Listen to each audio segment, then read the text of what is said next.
Hey, you bunch of jackasses. Welcome to White Heat Edition 31, presented by Godzilla Media, sponsored by our good friends over at Mohawk Honda and Johnstone Supply. Whew. This episode's a little late, just because, had stuff come up last second that involved me announcing a basketball event that was a dozen games deep between Monday and Tuesday. So here we are on Wednesday, December 29th, 2021, closing out 2021 for this show. And yeah, um, special scheduling announcement coming up at the end of the show regarding our next episode. I'm not even sure JJ's aware about. I am not. So tease. The delay between this show and the next show is going to be longer than the one between last show and this show. It's a 1 week thing. Relax. It's not a big deal. But it's. I mean, it's fine. if you want, we could always do a live after recap of day one. Oh Christ Almighty!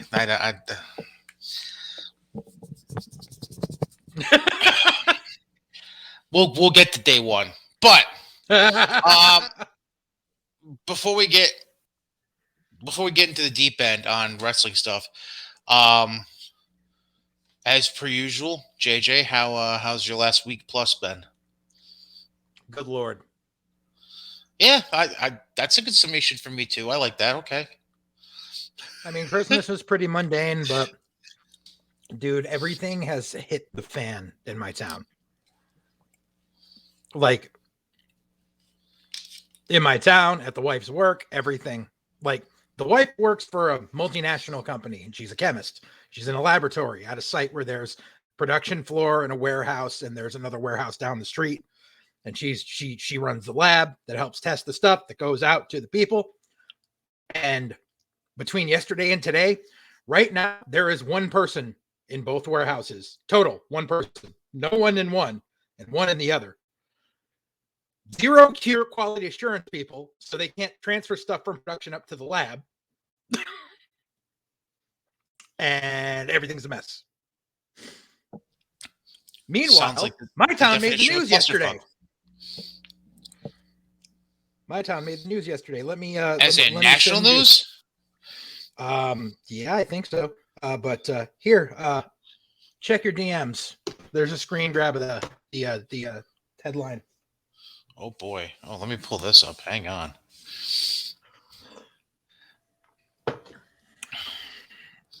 So I am pulling this up. By the way, out of curiosity, what are you sipping on out of a coffee cup today? Coffee. Okay, just making sure.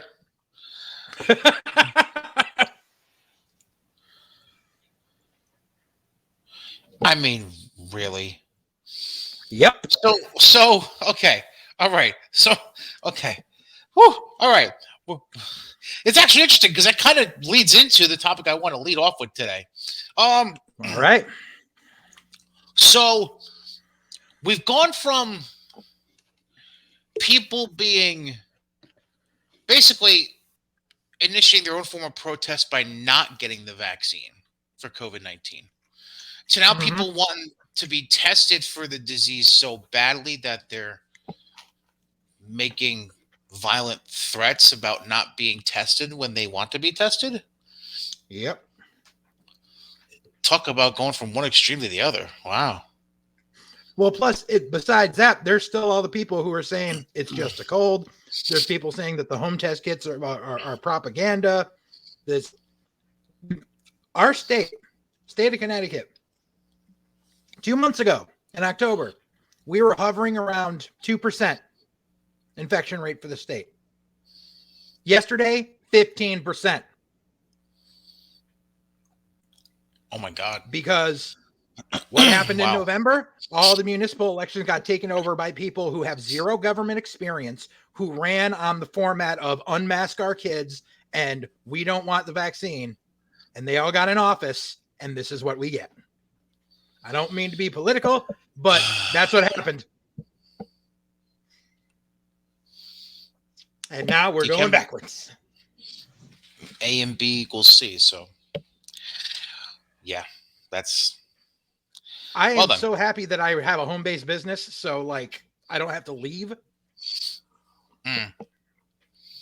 Which actually leads me into like obviously the grander spectrum,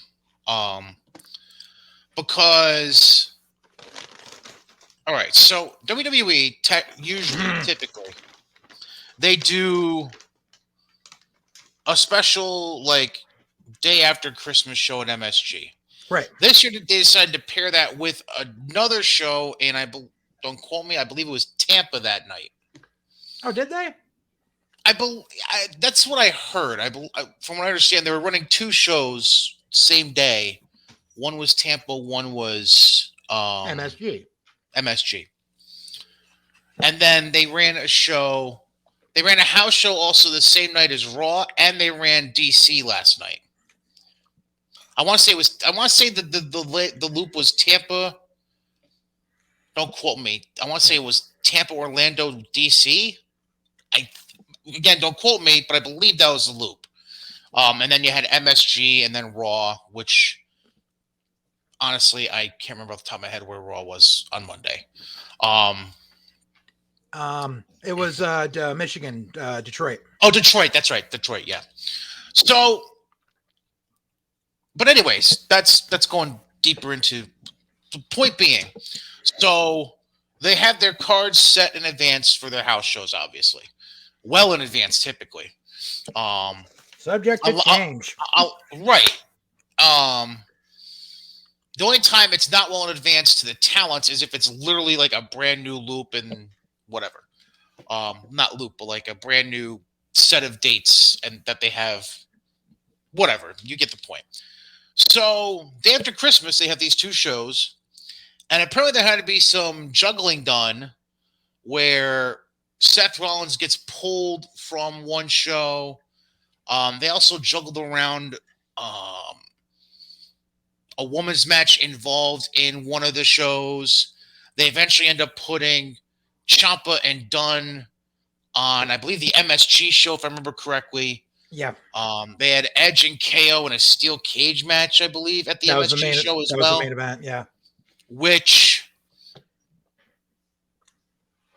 I would assume that was originally going to be Edge and Seth, because there's nothing.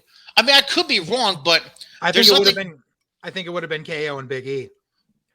Oh yeah, because they were doing the mixing around, that involved Big E. Yeah. So now the big thing is like why Seth got pulled, and Seth has come out since and claimed that he tested positive for COVID. Mm-hmm. So then, and this is what kind of this is where we're going to dip our toe into this Saturday, and then we'll come back around to it later. So now, rumor and conjecture, one would assume, would be Seth gets pulled from day one. Because, but at the same time, we don't know exactly when Seth would have tested positive, and we're not, at least I don't think he said anything about this, about his vaccination status, whether he's vaccinated or not. He is vaccinated, and the CDC just came out and said that people who contract it can possibly get back to normal within 5 days. And I think that's what Vince is betting on right now. Right. So assuming the timetable is correct, and again, I didn't see what Seth said, but let's just go with the generic timetable as an example. Let's say he finds out he's COVID positive Christmas Eve. That means 5 days would be, depending on what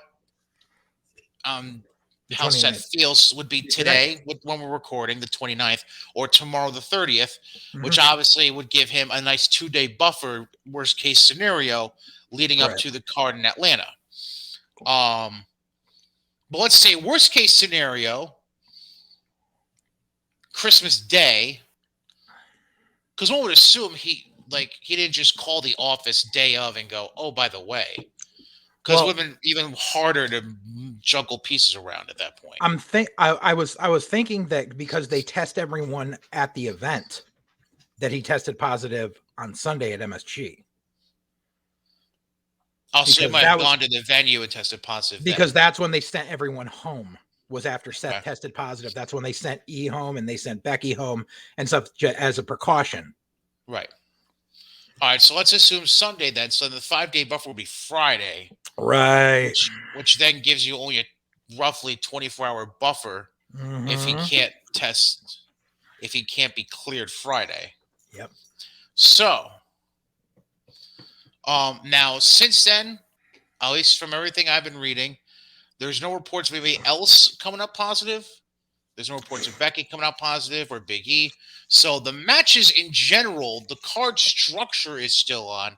It's just really a matter of whether or not the WWE title match remains a fatal 4-way. But, any hooser.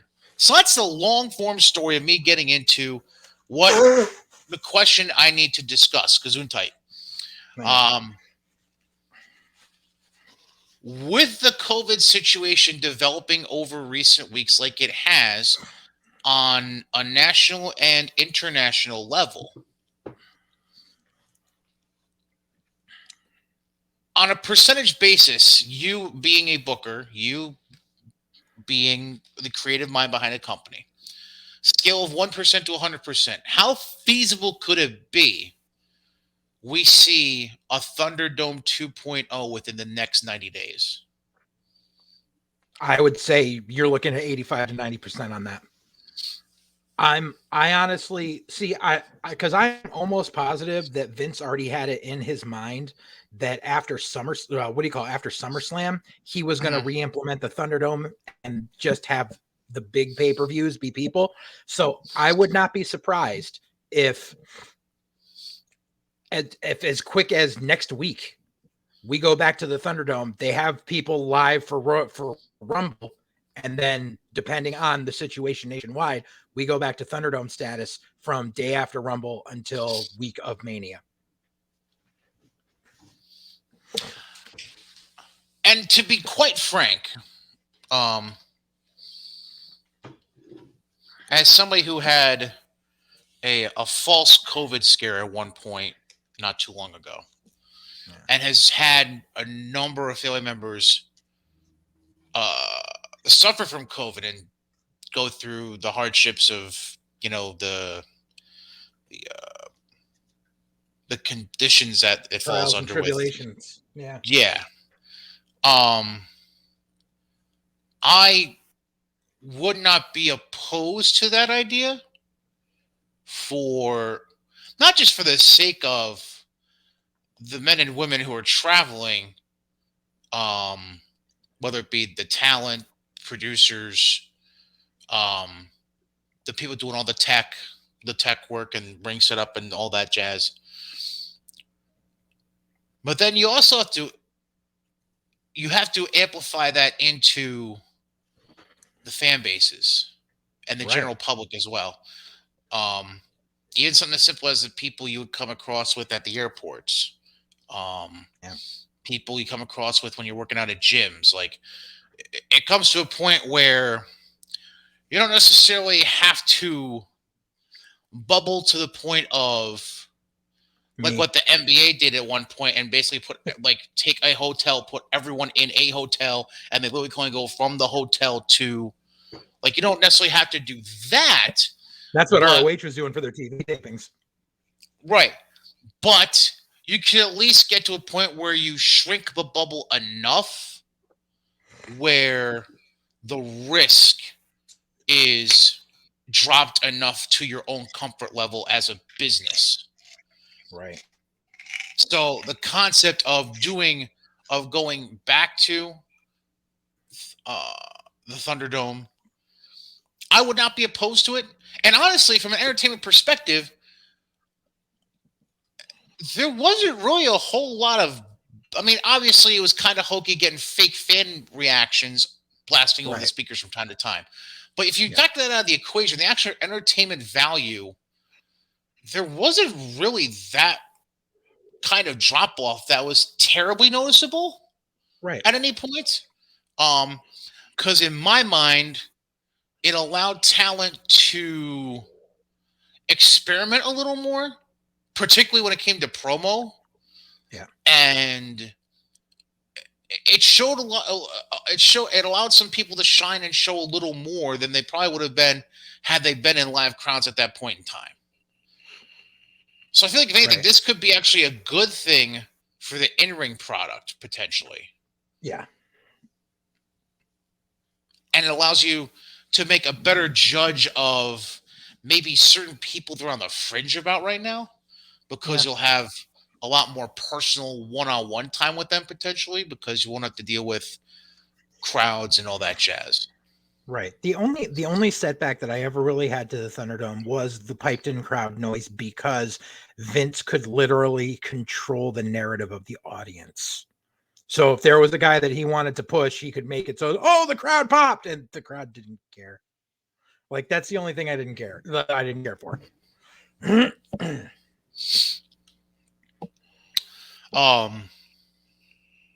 now here's the other end of it too, because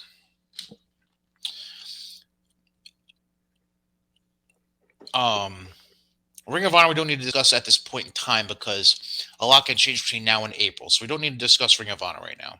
Mm-hmm. Impact, they tape a month worth of TV at a time. Right, so there's not a whole lot. And plus, they're not going into huge arenas. They're doing stuff in front of 100 to 200 people. Right. So the risk factor is already dramatically diminished with their business profile, essentially. Yep. MLW is a curious case because they tour, but they're not like doing multiple days a week at a time. They're doing a day a month, maybe 2 days a month tops. Right. And then putting everything in the can. Right. So they're kind of like, they're a traveling Impact with better talent. Mm-hmm. If that makes sense. Yeah. So I'd say out of the remaining cases, as far as wrestling companies on a regional or national scale, MLW is the curious case, because you can kind of fringe with that. Yeah. And then the last thing being, now New Japan Strong, there's nothing really wrong with that, because they stay within the confines of one section of California and don't really traverse out of that much. Right. If so they do like a one shot in Philly or whatever, but yeah, they pretty much stay where they are. Right. So they'll be fine. But New Japan, and I mean, it's obviously going to depend on the numbers in Japan, but I mean, you also have the concern of they've had some talents for this Wrestle Kingdom card. Now, obviously, no news has come out, so one would assume they're staying in Japan right now and not in the U.S. for the next few days. But you've had guys that are on this Wrestle Kingdom card coming up next week that were in the U.S. for extended periods of time not too long ago. Right. So, I don't know. Like, obviously, no news is good news, so one would assume everything is copacetic. But you just have to worry potentially down the road, maybe. Exactly. But we'll cross that bridge when we cross that bridge. That all being said, I know this is something you've mentioned once or twice over the last month or so. I'm not even going to bring up a header on our visual side of the podcast for this, because it's really the only question I have regarding Wrestle Kingdom at this point for next week. Even though I did pull up both cards, the cards are basically unchanged from how we went over them last week. Yeah. Literally, they are unchanged. The only real difference, honestly, is the U.S. title match with Kenta is a no DQ match now, which I thought that was going to be originally, but I guess not. That's really the only thing. I'm trying to see if there's anything else, because I'm pretty sure the Naito Jeff Cobb match had already been announced too. So nothing has changed about this Wrestle Kingdom card at all. That's happening next week. So there's actually two questions I want to go to, because since we're not going to have a show next week, two questions. One, is this, even though we're closer now to the show, Is this show still very unappealing to you? Yeah. That's the easy I answer. have, yeah. 2, is there any potential, any wiggle room for a surprise at any point during those 2 days? With the current situation at hand with COVID and all that, I really don't think so. Like, the only surprise that I could think of is what we already covered with Shibata, which will probably be Jay White or Minoru Suzuki. Besides that, And I'm leaning more and more towards Minoru Suzuki because they keep stressing how it's a catch rules match. oh It's yeah, not gonna, it's gonna be that's what makes me think more and more it's going to be him, because they're not going to throw they're not going to throw Sabre out there again. They're going to want to put a fresh face out there if they're really going to make it this big of a surprise. So one would assume it's Minoru, since I don't think he's been booked anywhere else for weeks. Nope. And he's not on either night of the card right now. Right. So that would be my assumption. The only other thing I have with that is I hate when it happens, because like Wrestle Kingdom is like their WrestleMania or their Slammiversary or their All Out, the big, the figurehead event of the year. I hate having mystery, person versus mystery person on the card for that show. I've never liked it. I've never liked having person versus mystery person, or person having their very first match at that show. I don't get it. Well, we have 2 of those kind of matches, kind of, sort of. Because you have the Shibata match. Yeah. And then they still haven't announced the 4 people in whatever KOPW match they're doing on night 2. I don't know.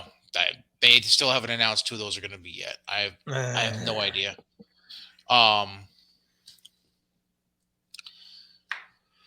That all being said, I'm going to be brutally honest about one thing regarding Wrestle Kingdom.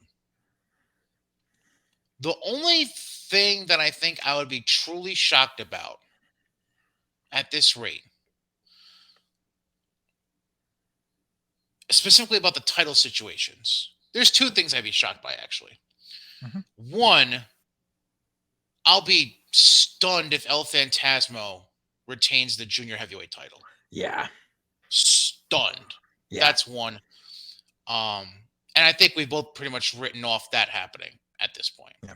The second thing that would shock the hell out of me, and I don't know how you feel about this, I'd be stunned if anyone other than Okada makes it through the 2 nights of Wrestle Kingdom and comes out the other side as the champ.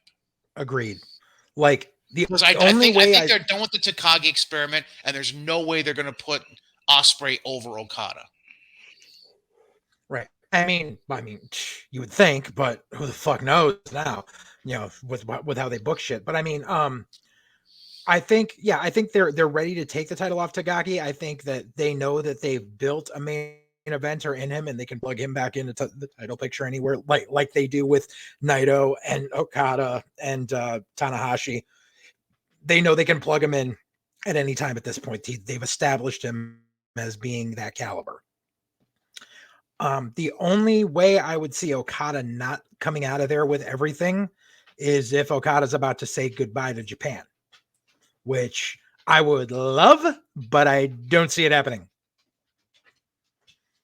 Because I cross my fingers every year that Okada's not NWJP champion, and so that he's not New Japan champion, for the fucking Rainmaker music to hit at the Rumble.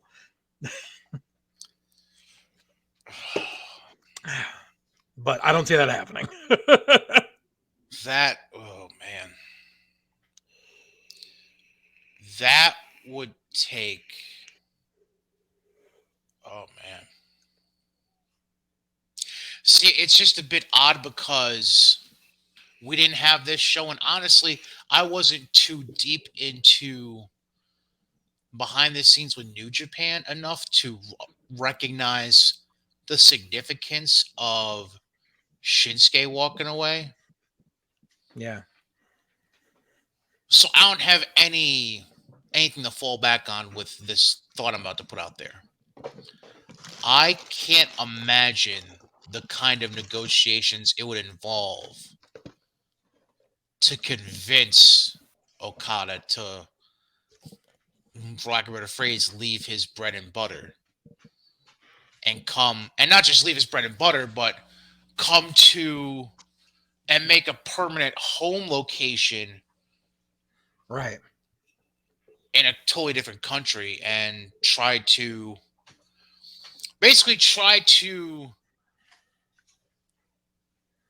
follow in Shinsuke's footsteps because Yeah.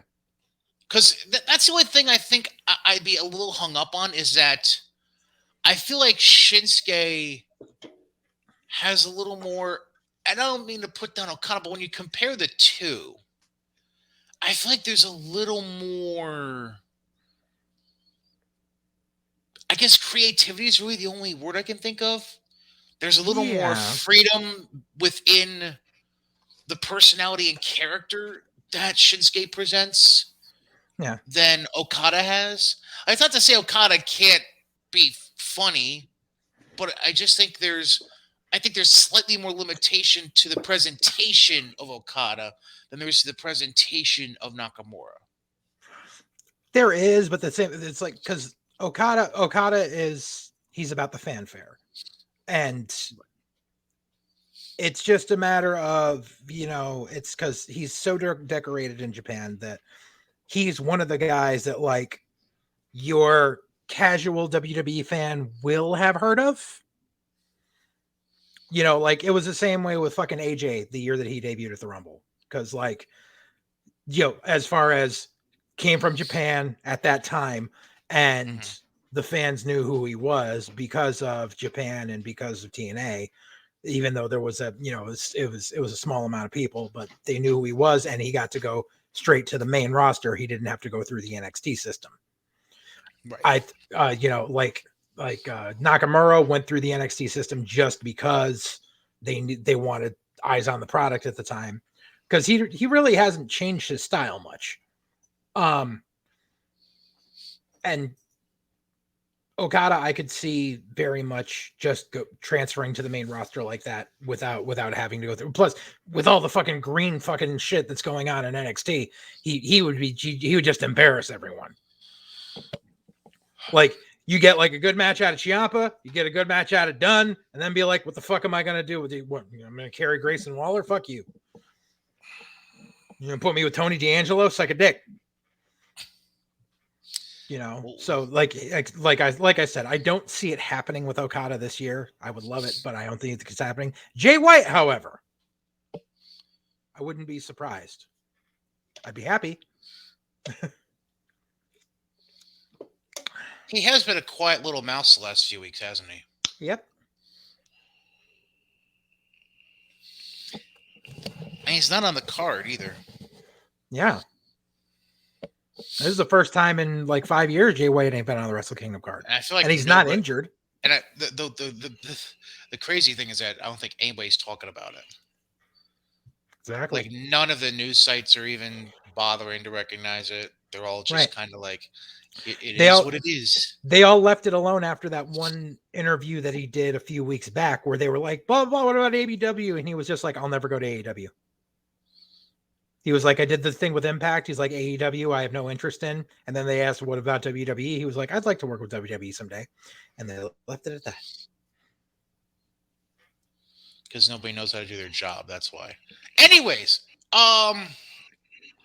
fucking journalists. So, there isn't a whole lot for me to cover with these assholes. Because, and saying that leads to my what the fuck about Impact. You have a big show coming up. Well,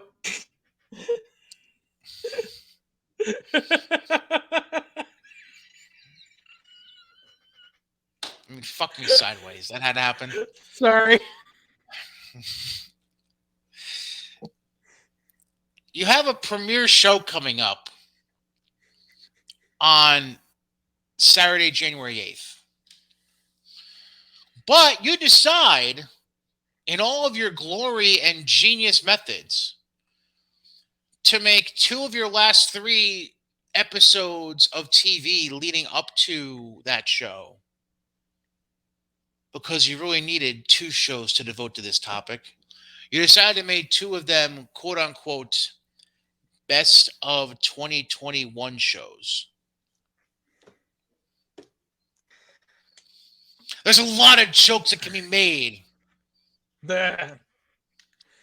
Well, I mean, because they're doing the same thing that the other companies have done because they air on Thursday, and the thing is, like, the week between Christmas and New Year's is always a dead week, and it's like you can't really, like, it's like Impact airs on a Thursday, New Year's Eve is on a Friday, like they basically just taped enough to get through before Christmas, and they were like, well, we can't tape for you, so they're doing the best of.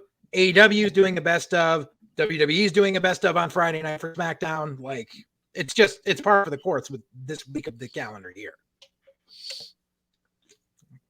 They just really haven't figured out, like, the fact that they've got something coming up and they really should be, working on it. Yeah.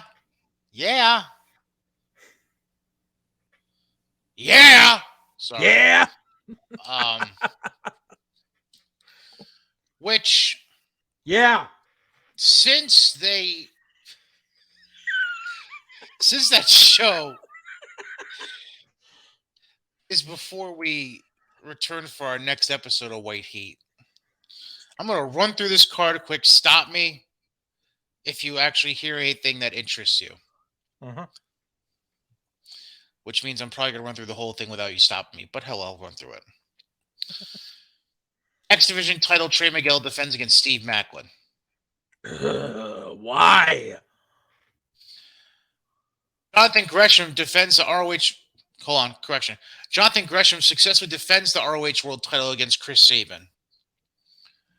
Why do I say that? Because motherfuckers already announced he's defending it 8 days later at Terminus when they debut against Josh Alexander, motherfuckers. Oh, damn. I didn't realize that was on the show. Dumb shit.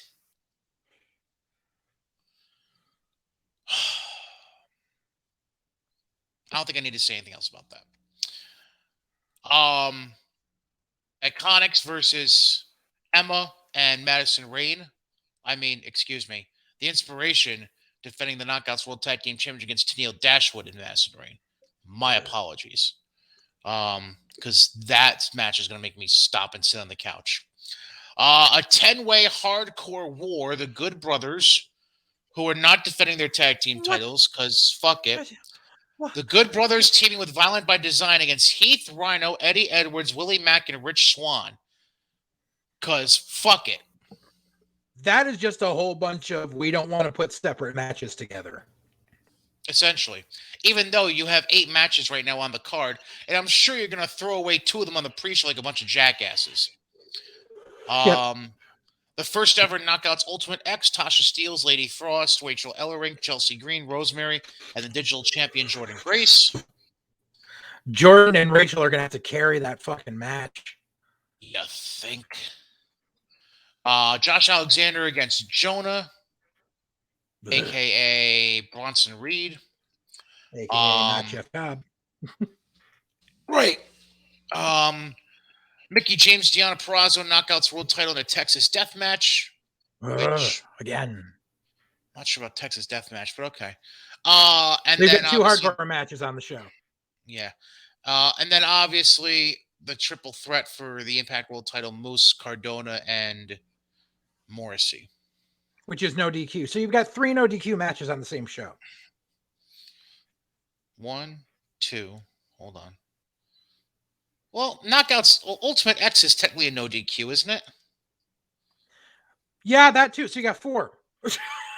4 of your last 5 matches on the card are going to be no DQ. That's lazy booking. That's fucking spectacular. Although I can't say technically they're the last 5 matches on the card because just because they're listed this way on the website doesn't necessarily mean that's the order they're going to be in when they come to show night. Right. But they're probably going to open with the Ultimate X match just because of the setup. I would tend to agree. Yes. But Fuck Impact. Meanwhile, speaking of fuck, I've got my notes. all right. I'm gonna start off because your notes are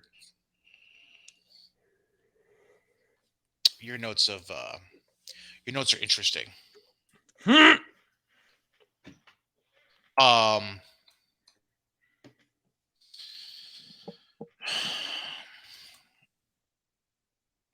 Number one.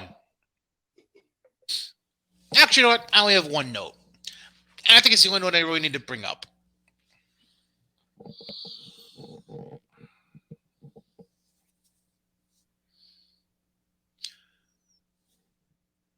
We don't need Cody Rhodes with a belt. What? Yeah, I forgot about that. We don't need. Hold on. Restructure. We don't want Cody Rhodes with the title. You basically took all the good, or as much good as you could have done, with building a future star potentially within your company in Sammy Guevara, put him down on the mat, let Cody drop trow and shit on his chest. I know that sounds like some kinky shit you probably would find on Pornhub, but it's not meant to be that. But that's essentially the visual you're giving the fans that want to like you, want to like your company, and now you're just saying, fuck you. Like, how fucking brain dead. You know, Bill Cosby had a wonderful skit. He had a wonderful skit that he did when he was doing put pills into people. Way before he was putting date rape drugs in people's drinks. You don't know that. He had a wonderful skit in his stand-up where he would talk about his children. And the prevailing topic he would bring up, or the prevailing line he would use while doing that skit in his stand-up was brain damage. Yep. They have the brain damage. AEW is brain damage. Like, fuck me, fuck you, fuck everyone, fuck everything the business is good about. Like, fuck all. I can tell you the exact reason they did it. I see little shit on Twitter like this, and it makes me want to, I DVR Dynamite and Rampage for shits and giggles and barely ever end up watching it at this point. Now I'm just at the point where I might just delete the whole concept of even recording the fucking shows anymore. And just have me rant about them. And me just see random shit on Twitter and be like, oh, that's fucking stupid. Let me mention that. Go ahead. Tell me why they did it. Media aesthetics. This is what's going on. 1. AEW is transferring to TBS as of the new year. So, they need to have a reason to let people know that they're still part of the Turner Media system. The new series of Go Big Show is about to begin. Cody's a host on that. Media aesthetics of having the guy who is appearing for your company on TNT having the TNT title. So that there is that, it's a marketing ploy. That's all it is. It's a test audience marketing fucking bullshit strategy where people will relate Cody on TNT, Cody TNT title. because advertising people don't know wrestling. This goes a whole fucking thing with AEW saying we're not sports entertainment, and it's complete bullshit because they are literally being run by advertising revenue and focus groups now.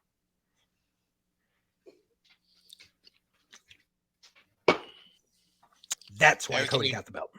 Everything you just said, I have a very simple response for that. Okay. Excuse me.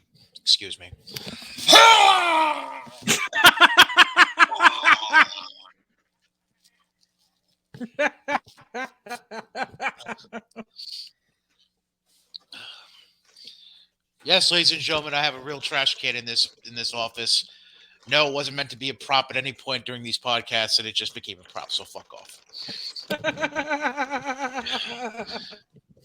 But I mean, pain. That's all I've got. Pain without love, pain. No, we're not. No, I don't feel like getting into 3 days grace, but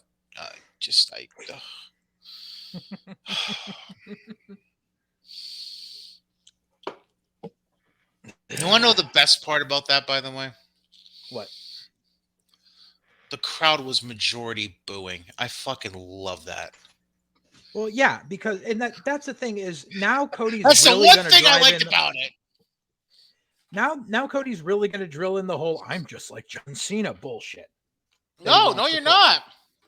No, he's like that thing I sent you the other day where he is the culmination of the fucking bleaching and bleeding of Flair, the nepotism of Jarrett, the fucking go away heat of fucking, like that's what he is. Like he just bleaching and bleeding. Yeah, but it like he Cody thinks that he's Hulk Hogan, and he's not.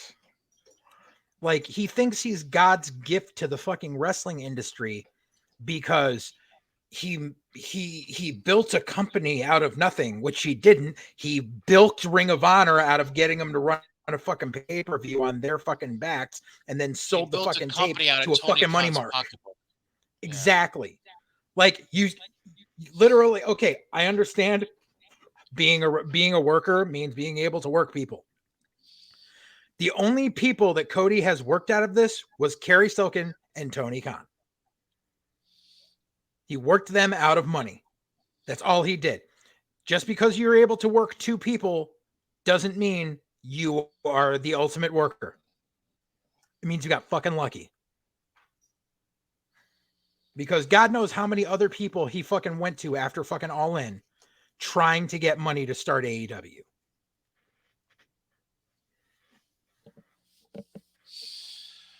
Like, that's the thing you don't hear about. Like, everyone just, like, automatically assumes, oh, Tony Khan was already there and Tony Khan was going to... No, I fucking guarantee you that he was like fucking Colonel Sanders trying to fucking get his first fucking chicken joint off the ground and fucking went to every fucking person with money that he could think of.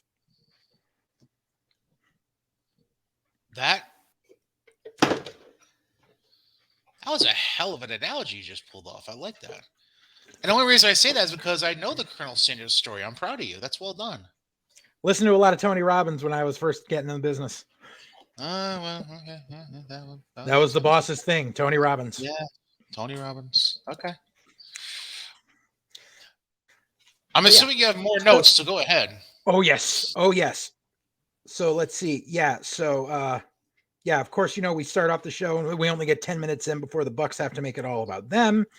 Let's see here. I can't wait to hear Cornette have to review Adam Cole versus Pockets. Yeah.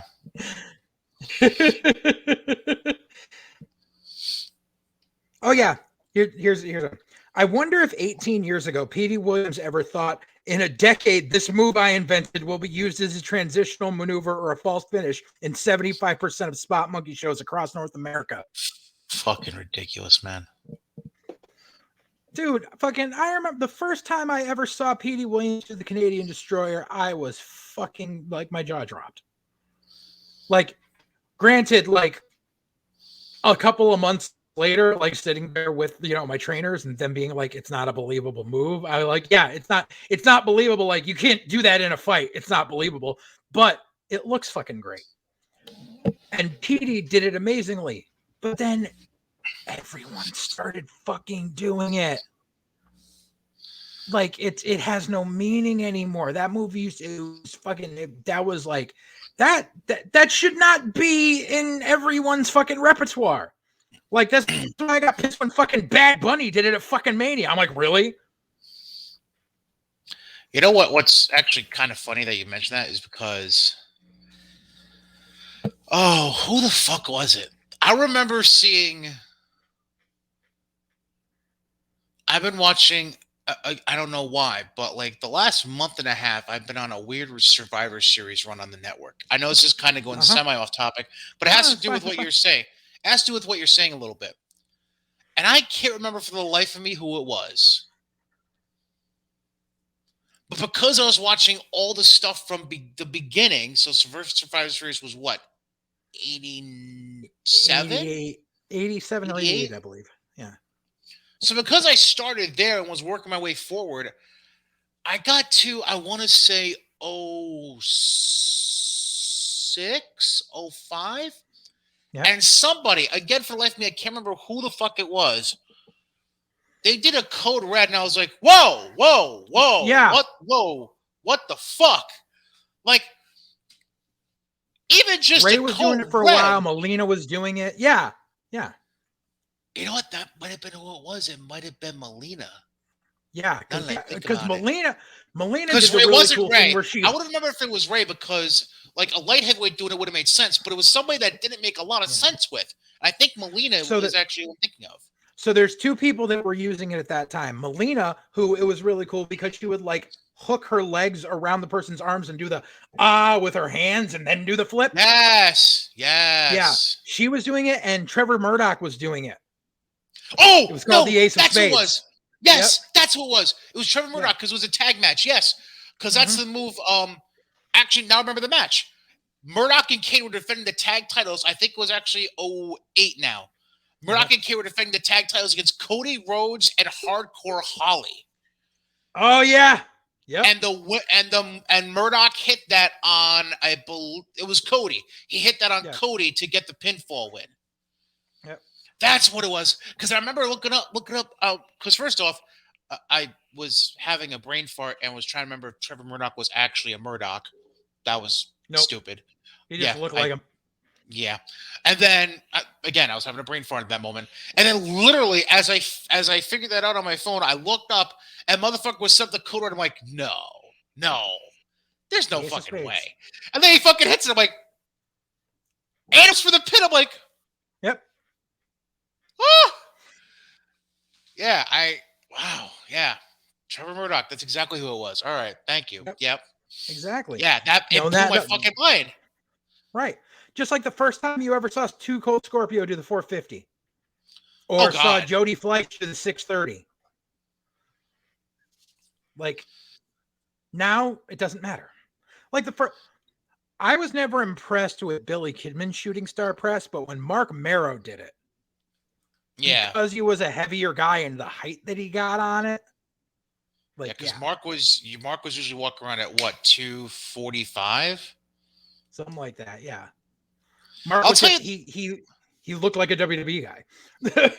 I'll tell you the first, and this is fucking going back, and it's gonna sound stupid simple, but when you think of the combination of things that could, when you think about what could go wrong potentially, and the effect it takes on you to hit that move night after night after night after night. Mm-hmm. The first move that I ever saw that I was like, fuck. And like everything computed in my head, Bobby Eaton's Alabama Jam. Uh-huh. Because you're landing on your fucking tailbone from the top rope over and over and over again, hitting that. And then the second thing, like, an inch the wrong way, you could crush somebody's larynx. You could break somebody's fucking face with your leg. Like, you got to be stupid precise with that shit off the top rope. Bobby Ocean learned that the hard way. Back when Bobby Ocean was first getting into his own, like before he was actually named Bobby Ocean. He was doing the Alabama Jam as a finish. We called it the Chocolate Thunder. And there was one, what do you call it? There was one night he hit it where he landed right on the dude's head and fucking busted his nose. And we were like, time to find a different finisher. Yeah. Yeah, like you got to have a stupid amount of precision. Right. And so much repetition doing it to understand the way to hit that right. Exactly. Yeah. But that was yeah. Yeah. So getting back to fucking stupid ass AEW. Oh yeah. So look, Kyle O'Reilly showed up. Yeah. Yay.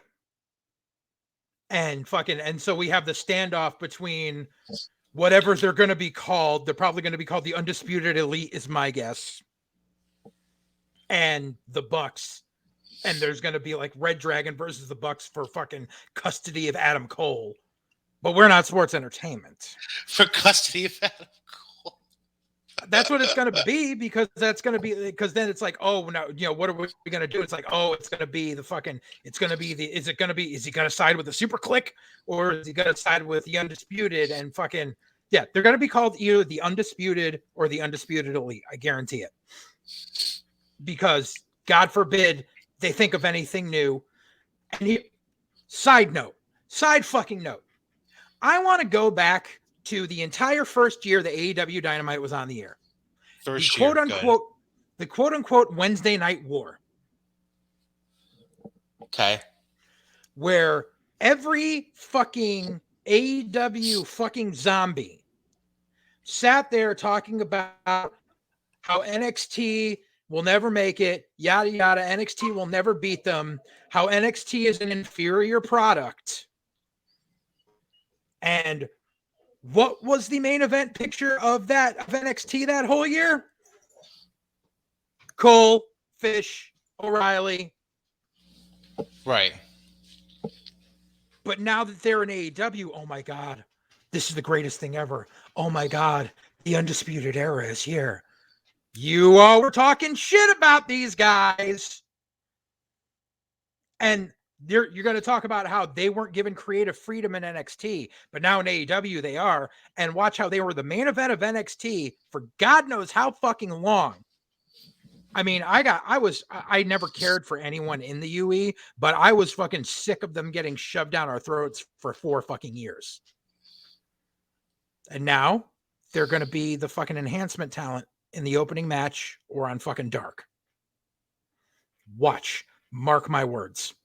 They're going to have the one big match, and then Red Dragon is going to get relegated to working against the fucking Varsity Blondes. And fucking Cole is probably going to go back to the fucking Elite because he has to glom on to his fucking best buddies in order to fucking garner any fucking attention. You're talking about lack of creativity. I might have something in addition to that. Go right ahead. And this actually revolves around a topic we were shitting on last week. Mm-hmm. So we were talking last week about the Owen Heart tournaments. Right. Since then, a theory has come out based on something Tony Khan said in an interview. Okay.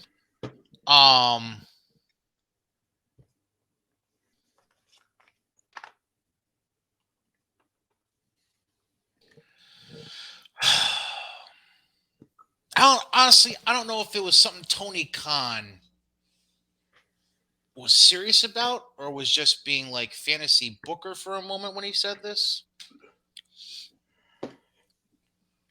Well, I mean, everything is fantasy booking. Who do you think he mentioned for winning the men's tournament? Now, I need you to think about this for a moment. No. I need you to think. You actually have to do some deep thinking about it because it's not the most obvious choice by name, but when you think about the connection to the Hart family, it makes fucking sense. And it's really the most obvious choice within AEW. Pillman Jr.? Yep.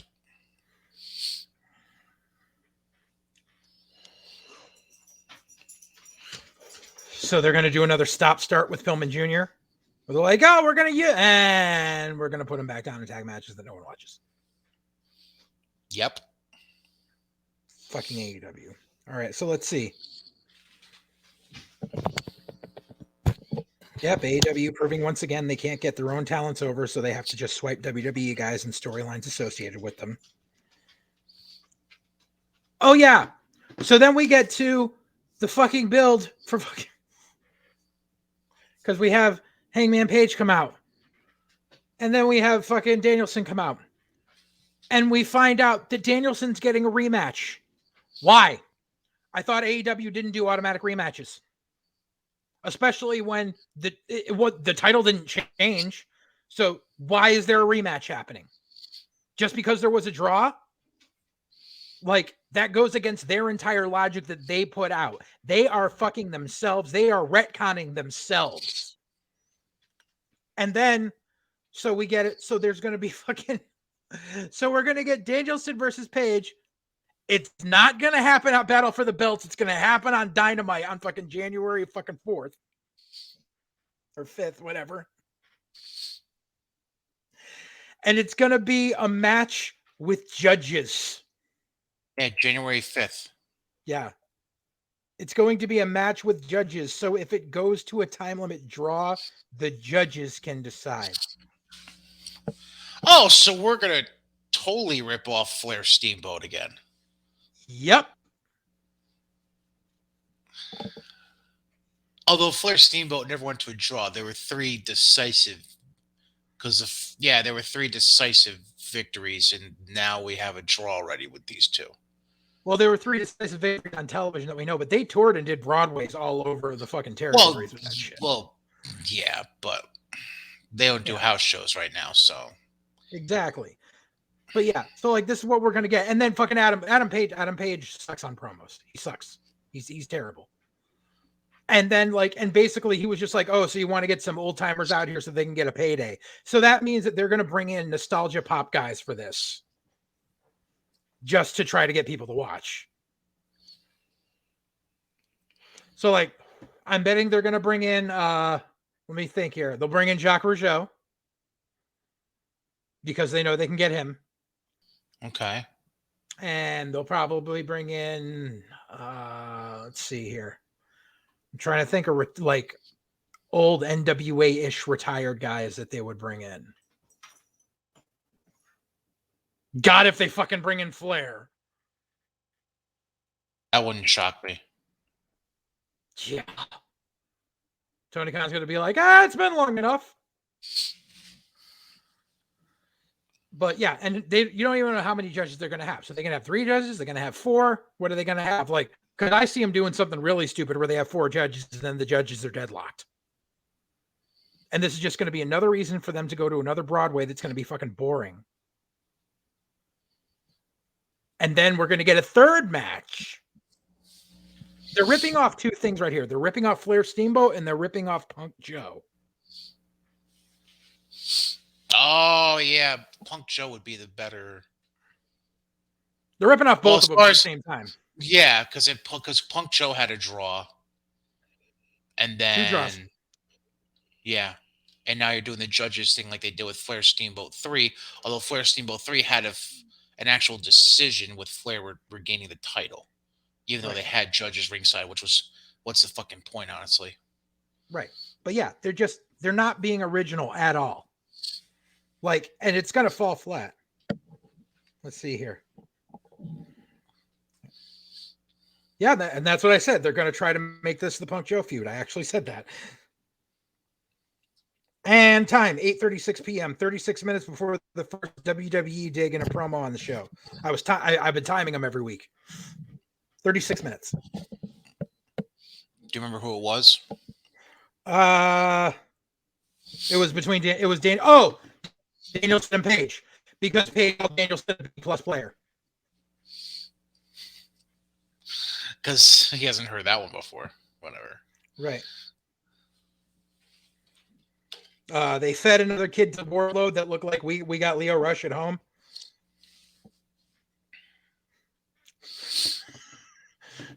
You know, like all the generic guys that look exactly like Leo Rush. It's like we are Leo Rush. We got Leo Rush at home. Leo Rush at home. And of course, Spears takes all of Wardlow's heat again after it. And then we get Dan Lambert. No one cares. Diet Cornette. Can we just end this shit with America's Top Team, by the way?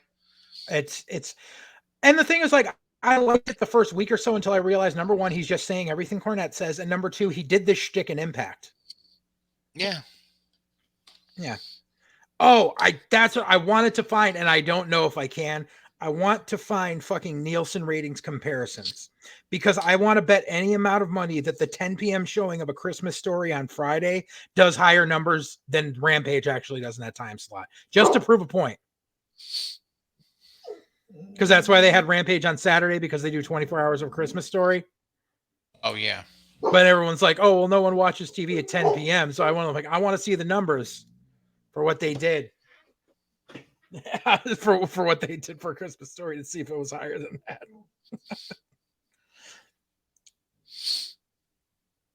And I guess I was wrong on that. I said guarantee men of the year interference, Sammy and Cody setting up a tag match on Dynamite the first week of 2022 just so Cody can continue to glom onto other people's crowd reaction. I guess I was wrong on that because Cody went over Sammy Guevara clean.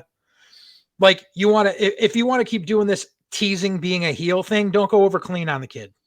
Yeah.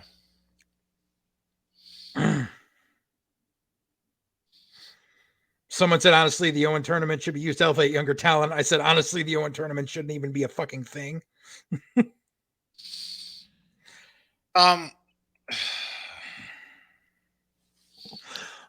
Oh, yes. So in a conversation, because they showed the clips for about Owen Hart with all the shit about how Owen was a smaller guy and everything and blah, blah, blah, blah, blah. Yeah. Owen Hart was 5'10", 240 pounds. They act like he was a fucking featherweight. Owen wasn't even the smallest guy in his family. Brett always billed himself at 234. As far as height goes, Bruce Hart was the smallest of them. Yeah. So they keep it like Owen was this like little runt, and he was bigger than Bruce and Keith. So fuck off. I'm tired of that comparison. Like, did Owen do innovative high flying shit? Yes, absolutely. But acting like he was the fucking size of fucking, like Spike Dudley, shut up. He wasn't. He was 5'10". So with lifts in his boots, he was fucking 6 foot even and 240 pounds. Like, shut up. Oh yeah. So we're finally rounding out to get to the end of the hose tournament. I mean the TBS title tournament. Did you see? No. Did you see how they already changed the belt? What? The TBS title. The whole joke was going around because they showed that awful ass belt and it was the blue TBS logo. Oh yeah. But the way it looked, it didn't look like it said TBS. It looked like it said HOS. That's why I said the hose belt. But they changed it already, and they took out the blue. So they are, the first champion hasn't even been crowned, and they already changed the belt. Sounds right. But does anyone expect anyone but Ruby Riott to fucking win this? Like, it was dead obvious the moment. It was dead obvious the moment she came in. She challenged Britt Baker and didn't win, and then the next night they announced they're going to do a tournament for this other belt. It's obvious they're going to put it on Ruby because they're not going to take the women's title off of Britt Baker because they got to keep fucking Adam Cole happy because that's his fucking fiance. So she's in with the EVPs. Like, fucking everyone's like, oh, Britt Baker did this on her own. No, Britt Baker did this because she's fucking one of the guys who's besties with the EVPs. I hate to break it to you. They've been engaged, I thought. Whatever. Fuck them. I'm tired of them pushing Aleister Black like he's the fucking Undertaker. Fucking Private Party is back. Yay. Fucking Mark Quinn. I've got stories for days about how fucking disrespectful that kid is. Oh yeah, By I the way, love how your they other semifinal, for the TBS title is tonight, technically. Jade Cargill and fucking and Thunder Rosa. Mm-hmm. See, if they're smart, because Jade Cargill is undefeated, only because she's only had like 8 matches total. They're probably going to do Ruby versus Jade in the final if they're smart. If not, they're going to do Ruby versus Thunder just to have another fucking baby versus baby match shoved down our fucking throats, because that's what fucking AEW is known for. Like, you can do a babyface versus babyface match if it calls for it, but don't give us one every fucking week.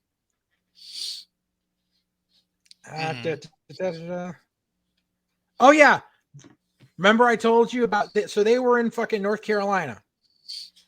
They were at a hallowed arena where you can paint wrestling on a piece of poster board outside misspelled, and that place will sell out.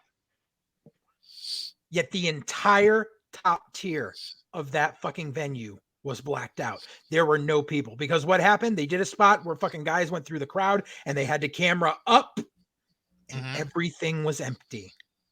Everything. But hey, it's a sold out arena. That made me think of one other thing, by the way. Go ahead. Not necessarily what you just said, but I got thinking a little bit more about your NWA reference earlier. The other thing that bugged me about AEW.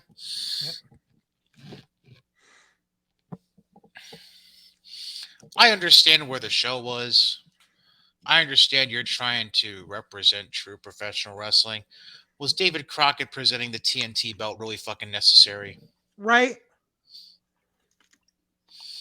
He'll probably be one of the judges. By the way, and another thing. You've been advertising for weeks Adam Page on the poster for this Battle of the Belts. Remember when that is? January 8th. Okay. So you're going to do this title rematch on the 5th. And then the event you've had Adam Page's face plastered all over is going to be 3 nights later in Charlotte.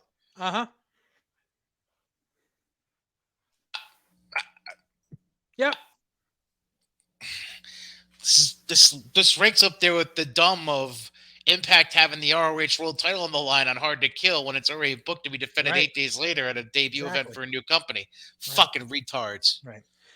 Yeah. So the main event, because this is where they went through the crowds up, the main event was fucking MJF and FTR versus Sting, Darby, and Punk. And fucking the face paint. The fucking face paint. Oh God. Shut up. Just stop. Oh, Sting had the fucking Yeah. And then fucking Punk decided to do fucking Surfer Boy Sting makeup. Oh my God. I'm sorry. Go ahead. Yeah. And that match, like, I remember it started and everything. And then, like, they went to commercial. I looked at the clock and went, and they had already gone like 10 minutes. I was like, there's still 10 minutes left of this fucking match. Like, there was no reason for that 6-man to go 25 minutes. And then Sting almost goddamn killed MJF. I don't know if you watched that spot. No, but it doesn't shock me. No. Fucking Sting. So it was supposed to be shit can him out the ring and have him land on FTR. Sting fucking throws him out like a sack of trash, and fucking MJF goes boom right on his head on the fucking concrete. I was like, you just killed their top heel. Thanks, Sting.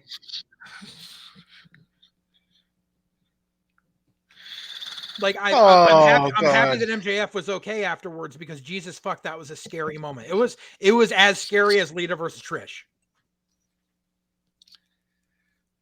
Oh. And then fucking and my last note on AEW. Literally every trios match in AEW that's on Dynamite ends the same fucking way. With the baby faces all hitting their finishers in succession, whether it's to win the match or to get revenge after the match. Oh, good. Every time. You want to know what's booked right now for tonight's edition of Dynamite? Dynamite's happening tonight? I thought it was a best of show. No, New Year's Smash, baby, in Daly's Place in Jacksonville. Oh man, I have to watch this shit. Yeah, the 3 matches that have been previously announced are as follows. A trios match: Kingston, Santana, and Ortiz against Daniel Garcia in 2.0. The TBS Championship semifinal between Thunder Rosa and Jade Cargill. Mm-hmm. And another trios match of Orange, Taylor, and Trent against the Undisputed. Cole Fish and O'Reilly. Oh my fucking God. Yeah, that was Excalibur actually said on commentary the newly formed trio of Cole Fish and O'Reilly. Bay. Like, I don't know who I hate more, Excalibur or Michael Cole. Like, you're really that's a question. I don't know, because like the thing is, Excalibur is just a fucking mark who just needs to shut up. Like, I don't care that you did Flippy Doos for PWG for a couple years, go suck a dick. But him on commentary, like, granted, he's been doing it for 3 years now, so he should be doing fucking better. But Michael Cole has been doing play-by-play for 25 fucking years, and he's still terrible. Like, Tony Schiavone does play-by-play and fucks up, but Tony didn't watch wrestling for 20 years. Fucking Michael Cole is there every fucking week. He's fucking half deaf from Vince yelling in his ear, and he still gets moves wrong every fucking week. As someone who trained initially to be a fucking commentator, fuck off. That's like, I'll sit here and be like, I'll be sitting here watching TV and be like, yeah, that's crap. And then I hear the fucking commentary and I'm like, shut the fuck up. Like, you're fucking wrong. Like, you're getting names wrong of people, let alone moves. And then, like, fucking people do signature move. You don't know what to fucking call it. Goddamn fucking how many times you seen Adam Cole do a fucking Ishigoroshi and see still fucking the only person who fucking called it an Ishigoroshi was fucking Mauro Ranallo. Like, you want to say, like, oh, we're all like New Japan, then fucking call the moves. Someone does a fucking Falcon Arrow, don't call it a Michinoku driver, you stupid motherfucker. It's not that hard. I know you fucking play video games all day long. You probably fucking sit there doing Creator Wrestler, fucking making yourself, because you're a fucking mark for yourself, and you fucking give yourself every fucking high power flippy-doo move that's in the fucking game. Guess what? The names of the moves are there. Use them.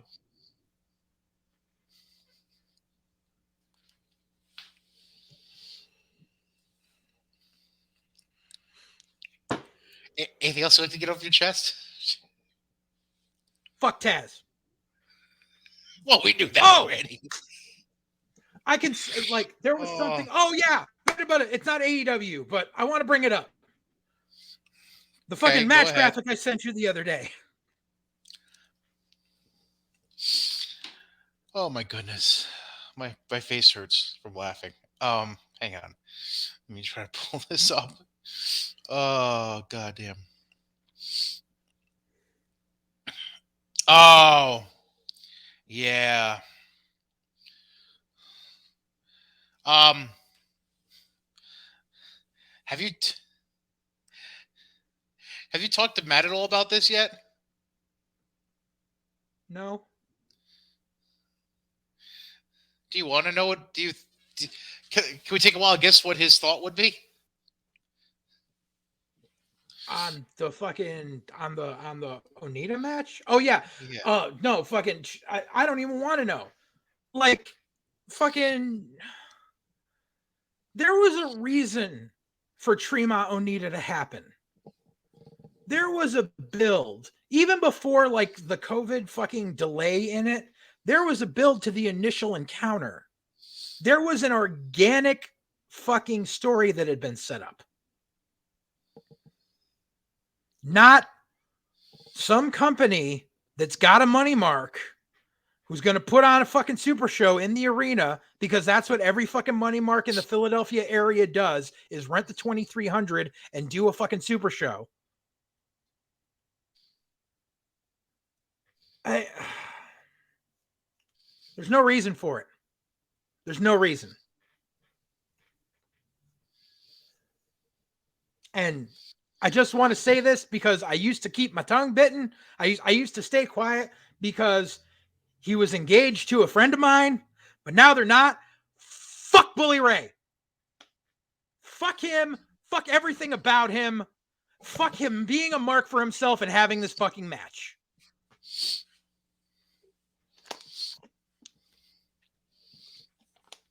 You're friends with her? I trained with Jamie. Oh. Good on you. Was that what you were talking about, though? Or was it something else?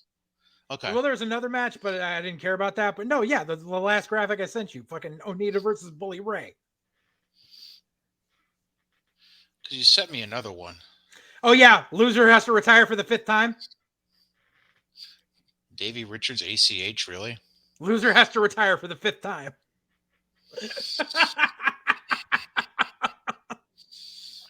By the way, the Davey ACH match that's going to be in Dallas for MLW on the 21st of January. Yep.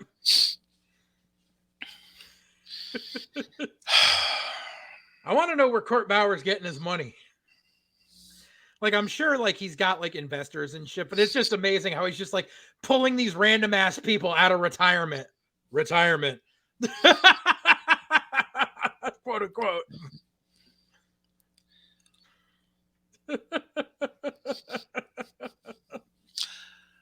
So...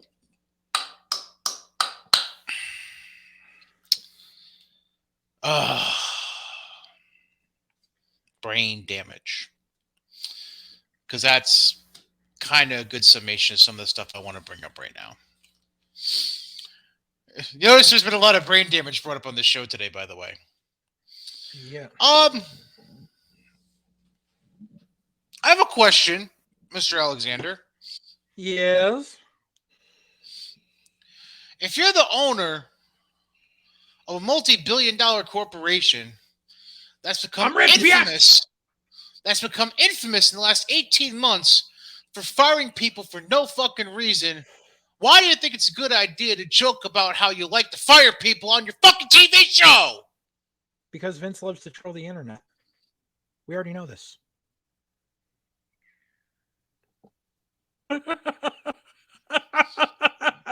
I nearly had a conniption when I saw that shit. I'm like, which one? What? There's a couple references in the past couple weeks. Not the pencil thing. No. The one where he just blatantly came out and said he likes to fire people. Like he just when he fucking said it. Yeah. Yep. Like, fuck Vince. But I mean, here's the thing. That line was probably written for him by one of the TV writers who wants to troll the internet. And Vince didn't even think of it because Vince is just like, yeah, I tell everyone you're fired. So yeah, that works. Vince probably didn't even realize it. Oh, man. Oh, God. That's number one. Number two. I don't know whether I want to. I'm in a weird place with this particular program that's going on. I don't know whether I want to piss, shit, or vomit on the Edge Miz program right now. I like it. I'll tell you why I have that opinion. I'll give you why. I'll give you one guess, and then I'll just blatantly tell you if you don't get it right.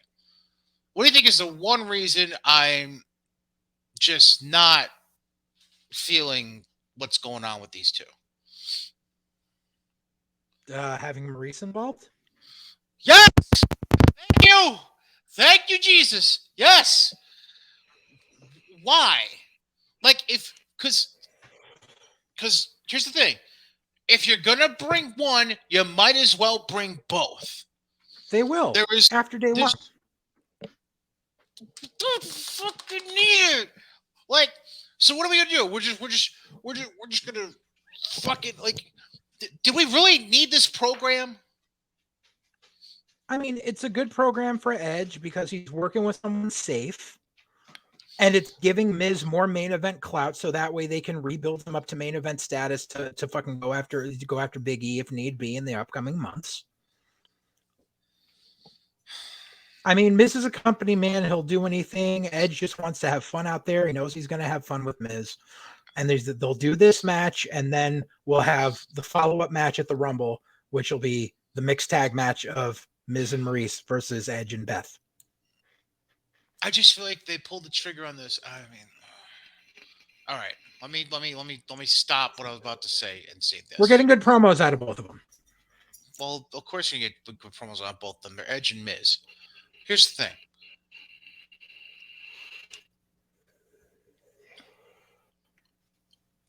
All right. Let me give the ultimatum. They better have a good fucking program set up for Edge going into Mania, because if not, you're going to look fucking stupid having pulled the trigger on this program before Mania, because if you have nothing good planned for Edge, you might as well just save this shit for 2 months and had it run through February and March into Mania, where you could have had the mixed tag then. Yeah. Because to me, that mixed tag involving Beth and Maurice, two girls we haven't seen in the same ring together in what? A while. Decade? Yeah. Like, I'd say that's kind of WrestleMania worthy, especially since you're a 2-night show now. Like, right. I don't know. I feel like it's unless they have something planned already for Edge, then that's just, I don't know. That's just my weird opinion. I don't know. It's a weird hill that I'm willing to die on. I don't know why. Yeah. No, yeah, but it's, I mean, we're getting good promos out of him. We got Bischoff on TV again. That was nice. That was a good fuck you to Tony Khan. That's the one saving grace of this whole thing that's been leading up to day one. Oh, I'm sure you're happy. I'm sure you're happy about something that's happened though. What? Fucking El Gigante Jr. broke up with AJ. Yay. Now we get a fucking babyface AJ Styles, which I fucking can't stand. I can't stand baby AJ more than I can't stand heel AJ. Because now he has a reason to do flippy doos and pop the crowd.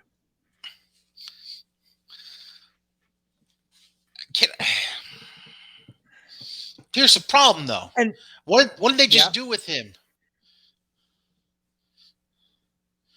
They just stuck him with green as shit. Nobody gives a fuck about Grayson Waller. Because they're trying to give the kid the fucking rub, and it's going to fucking end badly. As much as I don't like AJ, he's going to fucking embarrass that kid. Grayson Waller doesn't know a wrist lock from a wristwatch right now. Exactly. He's too fucking green. It is so fucking sad that this is the mentality of fucking the backstage team who are corroborating with the booking team down at NXT, where fucking, because fucking Sean kind of likes the way Waller talks, that they're like, oh, well, let's push him to the fucking moon.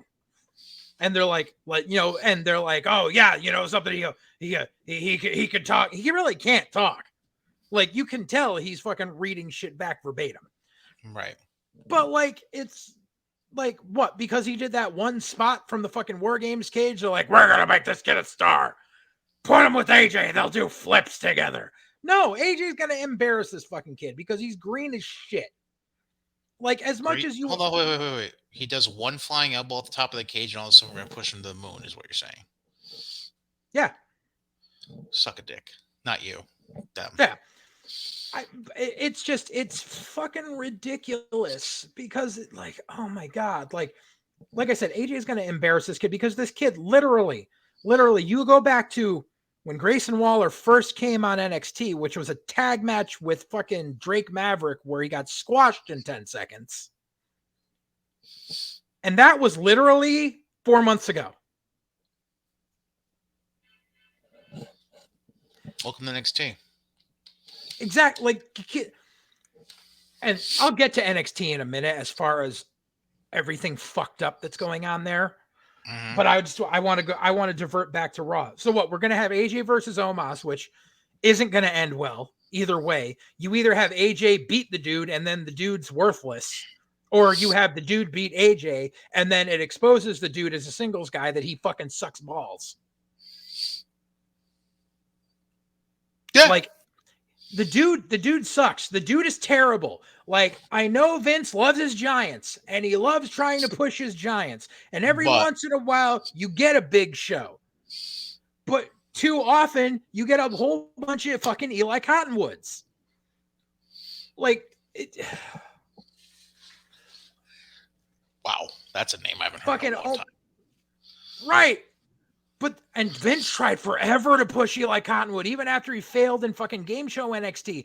He was the original Luke Harper in the fucking Wyatt family. Like, he was still Eli Cottonwood, but he was the role that they fucking had Luke Harper fill because they're like, this kid sucks. Right. I mean, he was in developmental forever. Omos wasn't even in developmental.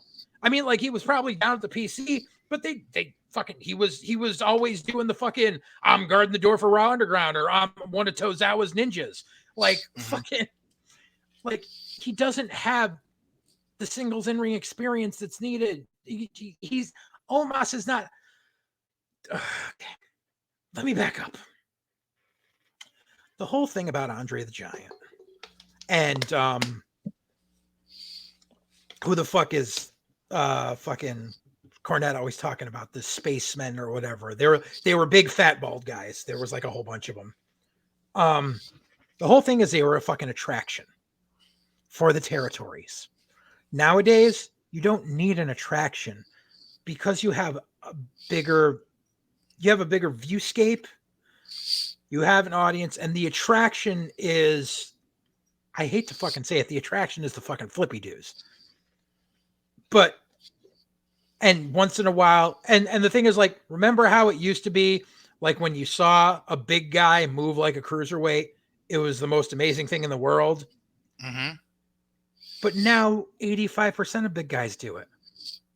It's the big guys that work like slow hulking big guys that are the ones that are the fucking minority now. But Omos is in that minority. Omos can't work. And it's the same thing with fucking Baba Dabaziz.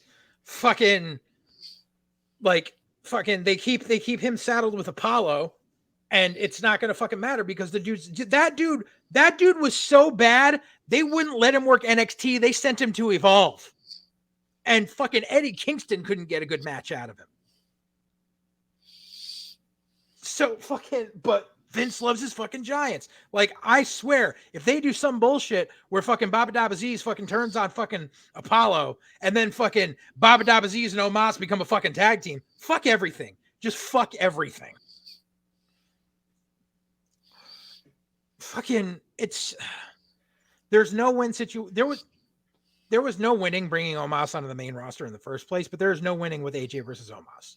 You either have AJ beat him, which diminishes whatever stock the dude has as an unstoppable giant, or you have him beat AJ, which diminishes AJ's stock as a fucking main eventer, and then the dude goes on to have shit fucking singles matches until Vince realizes this guy sucks.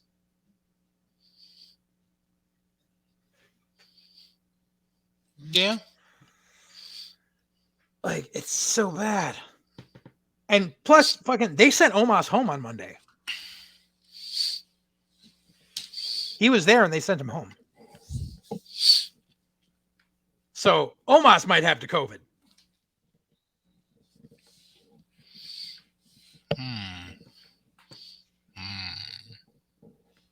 Kind of ruins things. But I mean, there's no winning with that. And now we're going to get a babyface AJ in a time where you would need a heel AJ to plug into a program with Big E or a program with Damian Priest or a program with that. Like, as much as I don't like AJ, that's where you should be plugging him in instead of having him carry a fucking greenhorn on NXT. Like, and that's, Vince is working so fucking hard to try to get new eyes on that fucking product for 2022. Like, the first fucking NXT of the new year, fucking New Year's Evil, you've got 2 guys from Raw on that show now. Yep. And I really want to see if that gets mentioned on day one and if it gets mentioned on Raw, because that's where they always stumble and fall. Is they're like, oh, we'll put these guys on NXT and that way people will watch NXT. Then you don't advertise NXT. Mm-hmm. Like, that's the whole, like, people aren't watching because, and it's not partially because they're not liking what they're seeing, but your casuals are not watching because they do not know about it.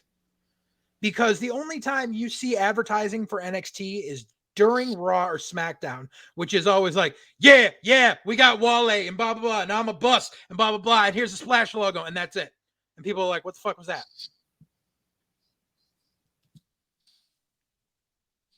Basically. But if you do it like as much as fucking as bad as it was and as bad as Impact was getting built for it, when they were having those spots where fucking Tony Khan and Tony Schiavone were showing up on Impact talking about the matches that were going to be on Dynamite the following night, that's what you should be doing on Raw with NXT. You fucking, especially last night, or not last night, Monday night, when they were so strained for fucking segments because they sent so many people home. Mm-hmm. They could have plugged in fucking shit about NXT there and been like, this is what is happening on NXT. Tune in tomorrow night. They could have easily done that instead of fucking, I was counting and fucking Matthew James messaged me and he was counting. That segment for the US title between Damian Priest and Dolph Ziggler. Ziggler enters the ring. Ziggler is standing in the ring. Now, like, I was just at a SmackDown taping. So, like, when a guy gets introduced and then they start showing whatever's going on for the TV, it shows up on the fucking Tron in the fucking center square. So you're seeing, and the dude's just standing in the ring or standing alongside or commentary as something. You know how long it was between the time Dolph Ziggler got introduced and the time Damian Priest came out and the match started? 4 minutes. 15 minutes.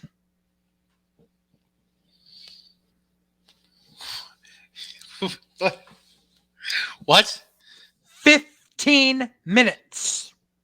Ziggler comes out. They go to commercial. They come back. They fucking show a fucking promo package about fucking Becky and Liv. They go to another commercial break. They come back. They show Damian Priest doing a fucking pre-cut promo from earlier in the day backstage. They talk about some other shit about day one. They go to commercial. They come back. They talk about some other shit. Then Damian Priest comes out. 15 minutes. What? 15 fucking minutes. That doesn't make sense. Who booked this shit? We have a skeleton crew and a bunch of people went home. So? Fucking plug. You have that perfect doesn't time excuse to plug poor NXT formatting. Right. Poor formatting, exactly. Fucking Kevin Dunn. It's fucking ridiculous. Like, because like you could tell who they sent home on Monday. Because so we had to drag out that shit between Dolph and Priest. There was no Bianca.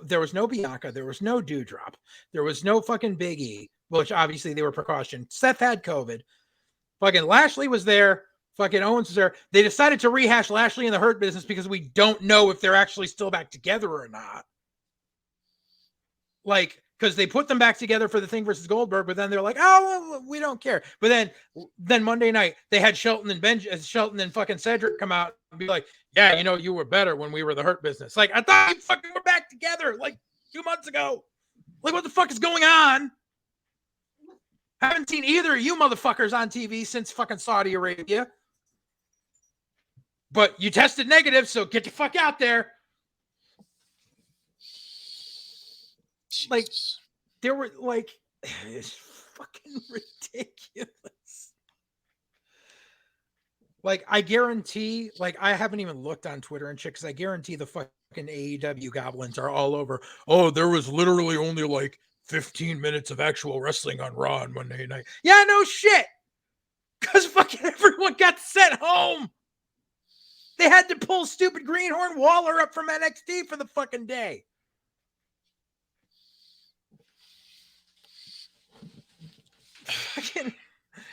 Fucking terrible.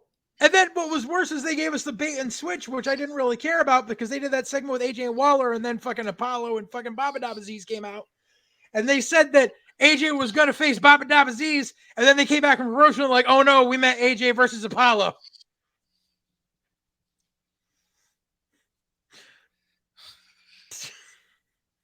you say that name again one more time? Baba Dabba Aziz. Oh my god. You see that there's a reason I do that. It's because so it's actually a Bobby Ocean story. Oh Jesus. So you see, back Go ahead. in the day when Bobby Ocean was still very, very green, when he was first starting his first matches, Bobby Ocean didn't when Bobby Ocean was training, because he started training very young, and they weren't going to put him in the ring until he was at least 18, but everyone called him Chill Will. Titus. Here, come here. So everyone called him Chill Will. He didn't really have a name. Then when he was 18, he started working. He had his first couple of matches.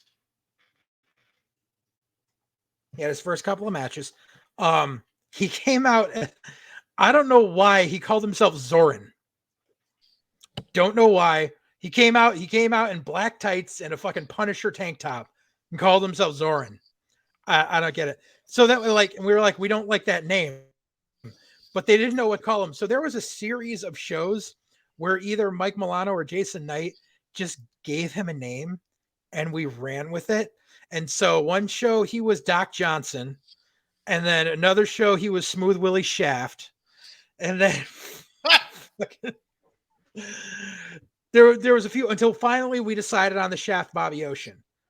But in between the time we actually got to the Shaft Bobby Ocean, there was he did a run-in, and I didn't know what to call him, so I was just like, Chill Smooth Will Zoran Shaft is out here. And I just ran with it. But so every time I see fucking this motherfucker, because he was named Babatunde, and then he was named Dabba Kato, and now he's Commander Aziz. No, he's Baba Dabba Aziz. Fuck you.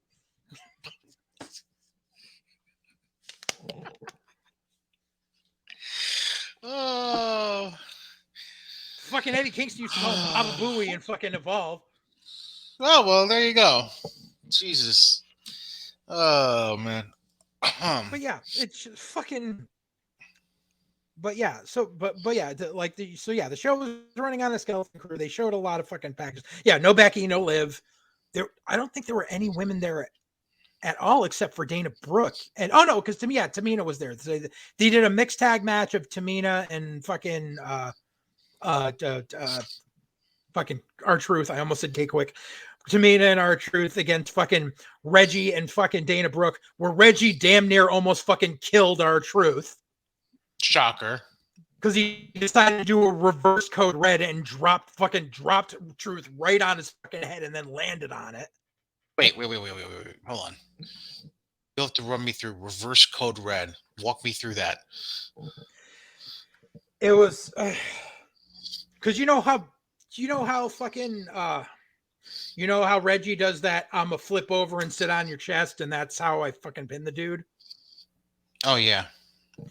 So he tried to do it while fucking Truth was coming at him. So they almost collided, and he decided to do a flip and dropped him right on his fucking head. No. Oh, it was bad. God. It was bad.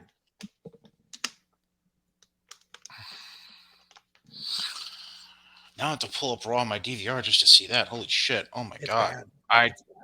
This is what happens when you do 2 days of basketball and don't get to watch any fucking TV. All right. I have to pull that up. God damn. And then, you can tell they were short-staffed for people because they didn't do the fucking Benny Hill 24/7 shit afterwards.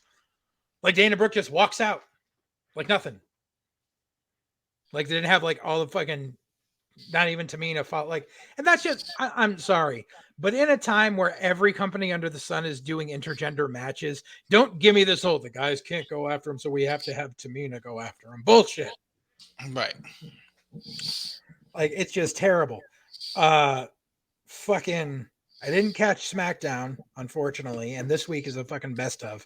But yeah, why the fuck is Otis still a thing? Yeah, they had to drag that out by doing Riddle versus Chad Gable and then doing Orton versus Otis. Which, I'm sorry, but with all the work you're putting into that program, why are RKO facing the Street Profits at Day One? Like, you have put so much into this program against Chad and Otis, but the Street Profits won a tournament, which, oh my God. Speaking of, oh my God. So Dominic damn near almost killed fucking Montez Ford. Same show? Yes, same show. They decided to do a stereo dive to the outside where it was supposed to be a stereo dive into Hurricane Rana's. And Dominic did a stereo dive into what he was trying to do as a code red. And fucking Montez Ford went head first into the fucking barricade while he was standing there. Yeah. So you had Dominic almost kill Montez Ford. You had Reggie almost kill R-Truth. Reason number 57 of why Dominic needs to go away. No shit. And dude, like I'm so thankful that fucking the Mysterios didn't go over, because oh God, but this was the most horrible thing. Like, luckily, like so fucking they had a spot where fucking Ray was knocked aside. They take Dominic. Montez Dawkins gives him the silencer. Montez goes from the heavens. 2 count. Which is bullshit. Shouldn't kick out. Well, I think Ray saved him. So, okay, never mind. Literally 4 seconds later, fucking Dawkins gets shit canned. They knock out Montez and have fucking Dominic go up for the fucking shitty splash.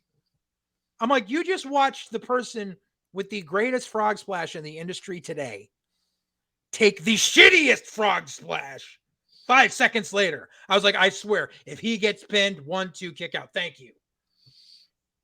But then Street Profits actually, I don't remember if they've ever done it before. I don't recall seeing it. They may have in early NXT, but they used a double team finisher that Team Tremendous used to use. Not Tremendous. What do you call it? So both Dan Barry and Ken Scampi used it, and Tremendous Investigations, Dan Barry and Bill Carr used to use it. Mm-hmm. Where they put Dominic up on fucking Dawkins' shoulders, and then fucking Montez came off with a rolling blockbuster.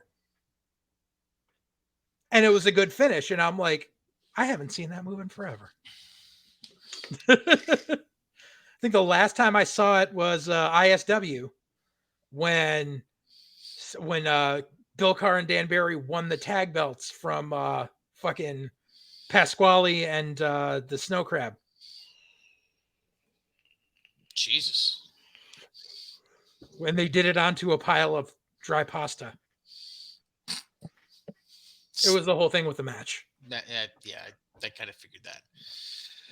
Because the whole thing was because the Pasquale was a chef and Bastion Snow was a giant crab, so they were the food fighters. And it was just funny because they did this whole thing where Pasquale's mask was kind of like the Pringles guy. Uh-huh. But Pasquale pulled a promo at the beginning where he looked at them and he was like, I hate cops, because they were supposed to be cops. And so he pulls off the mask, and he had evil Pasquale mask, which was reversed. So it was black with the white mustache and sideburns. And I was up on the balcony, and fucking Pinky Sanchez goes, Pasquale looks like Frederick Douglass. And I'm like, no, the rent is too damn high. Because if you remember that guy, that's what he looked like. God almighty.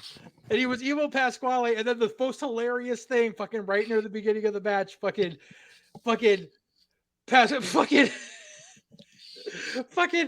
Pasquale tags in Bastion Snow. Bastion Snow's in the ring. Dan Barry gets over, tags in Bill Carr. Bill Carr gets in the ring and just looks at him and goes, you look delicious. fucking shit cans. But yeah, they did a spot in the match where they brought in a giant sack and everyone thought it was thumbtacks, and they poured it out and it was dry pasta. Oh, God almighty. That was a good night, man. That was the same night we watched Dave Cole do cocaine in the ring.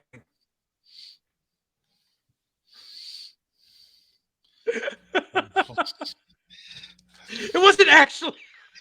I assumed that, so Okay. He was working Sexy Eddie, and Dave was still doing the spiritual warrior gimmick at the time. So he faked like he was rolling a joint in the fucking corner and shit before the match. And like Sexy Eddie was going off, and there was a spot where there was, for some reason, there was a powder spot. But like I think like Dave kicked him and the powder went all over the ring.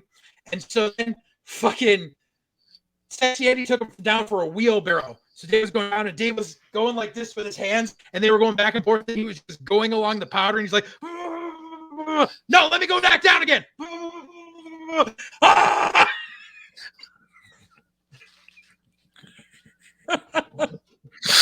Oh, God.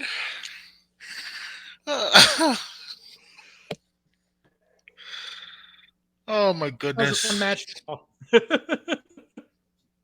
I was up in the balcony dying. But anyways, getting back to WWE. Yeah, sure. So we'll sidestep over to NXT now. Oh, God. Because, Hold on. Oh, can I just put this out there first real quick? yes, It's amazing how we went from strapping the rocket to Carmelo and Odyssey in that tournament to now Odyssey is jobbing out to Grayson Waller to open NXT.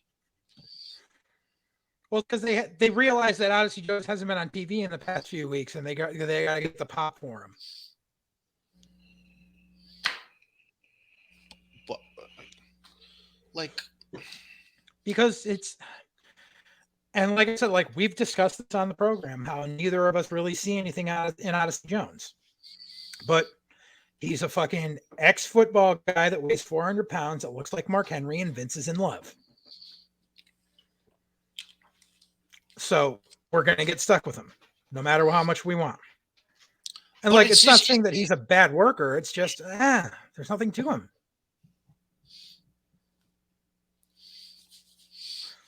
Like, he's literally a guy where, like, every time I see him come out, it's Big Cat Curtis Hughes, like babyface Curtis Hughes. And I'm like, I have nothing fucking to say. But if you turned him into heel Mr. Hughes, you could do something with him. Like, not specifically that exact character, but heel Odyssey Jones would get over much more. And here's the second thing I want to bring up. Go ahead.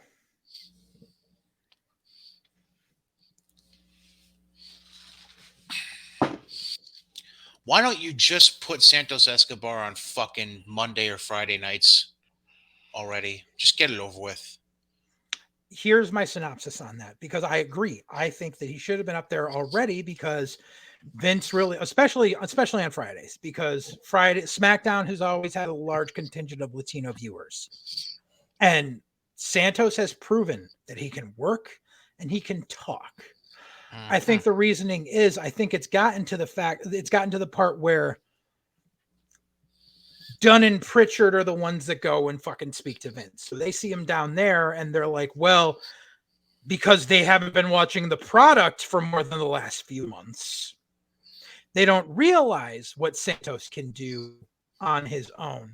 So they're like, well, he's saddled with these two other guys and we're going to have to bring all three up and then we're just going to fire him like we did Hit Row. Because fucking Raul Mendoza and Zema Ion, sorry, I don't see anything in them. The money in that entire stable is Santos. Well, yeah, we know that. But the thing is, he can run on his own, and but they haven't seen it, so they don't want to fucking give it a chance. Like, even if you watched all the social media shit fucking Santos has done, like on the WWE Instagram and the bump and shit, like he can talk.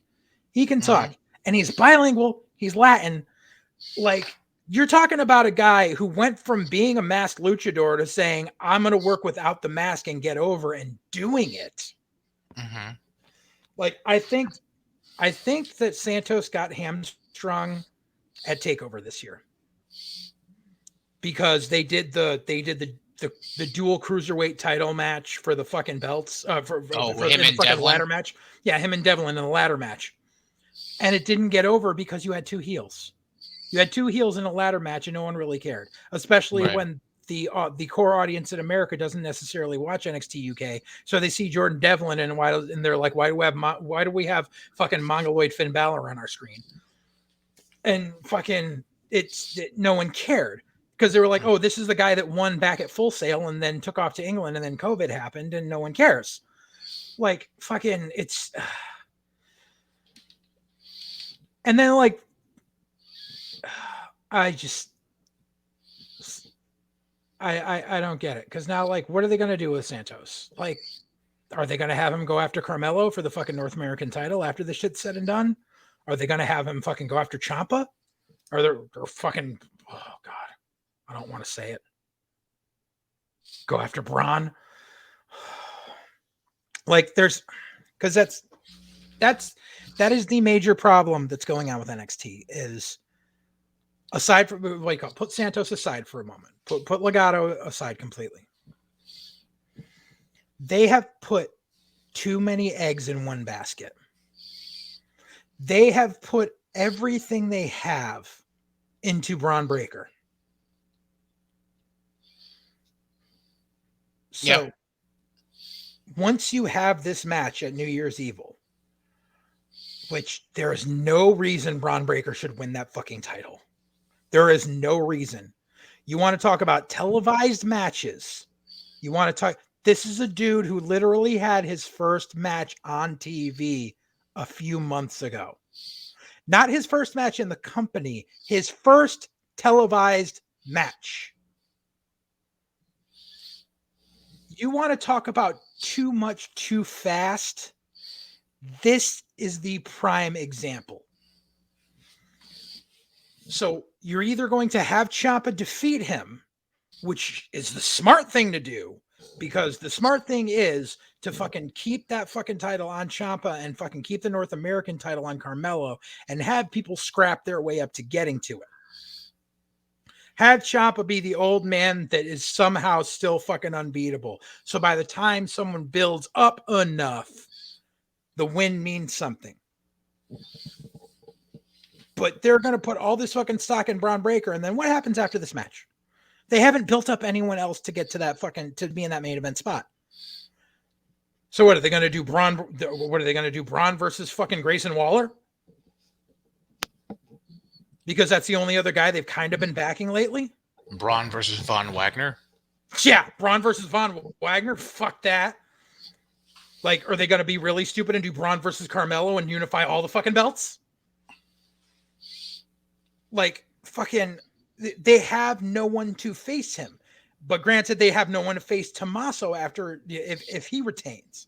Granted, you could. It's easier to have someone come out the following week on NXT to challenge Ciampa and try to build a program with there than it is to try to bring someone out to face Braun, because they have just built him up so much. Yep. And he's not. The whole reason that the only reason that program is working is because he is in there with a vet who knows what they're doing and can carry the match.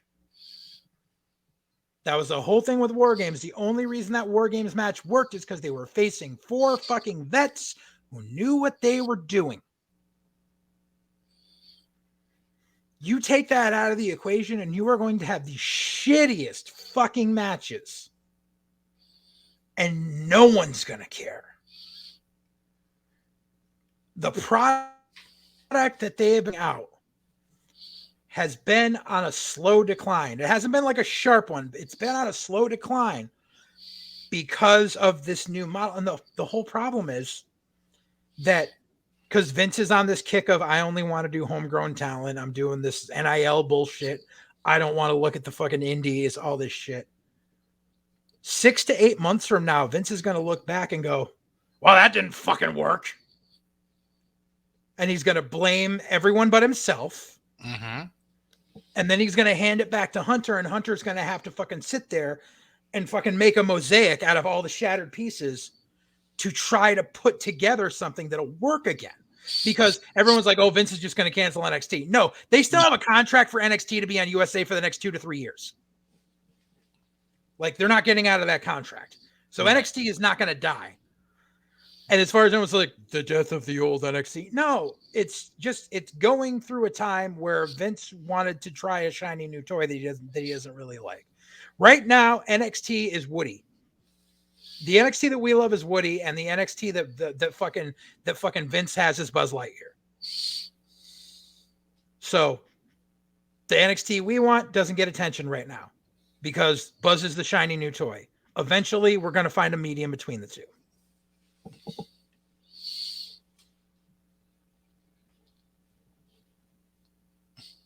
Okay. I like this Toy Story reference at least. That was good. It seemed fitting for some reason. I don't know why. Like I think it's because just because shiny new toy always comes into mind, and so yeah, that works. Oh, they debuted Dollar Store Carmella. I mean Tiffany Stratton. I was wondering if you were going to bring that up. Dude, the fuck? She looks like Carmella. It looks like they went to fucking Spirit Halloween the day after fucking October 31st and bought a fucking Frozen dress and turned it into a tennis skirt.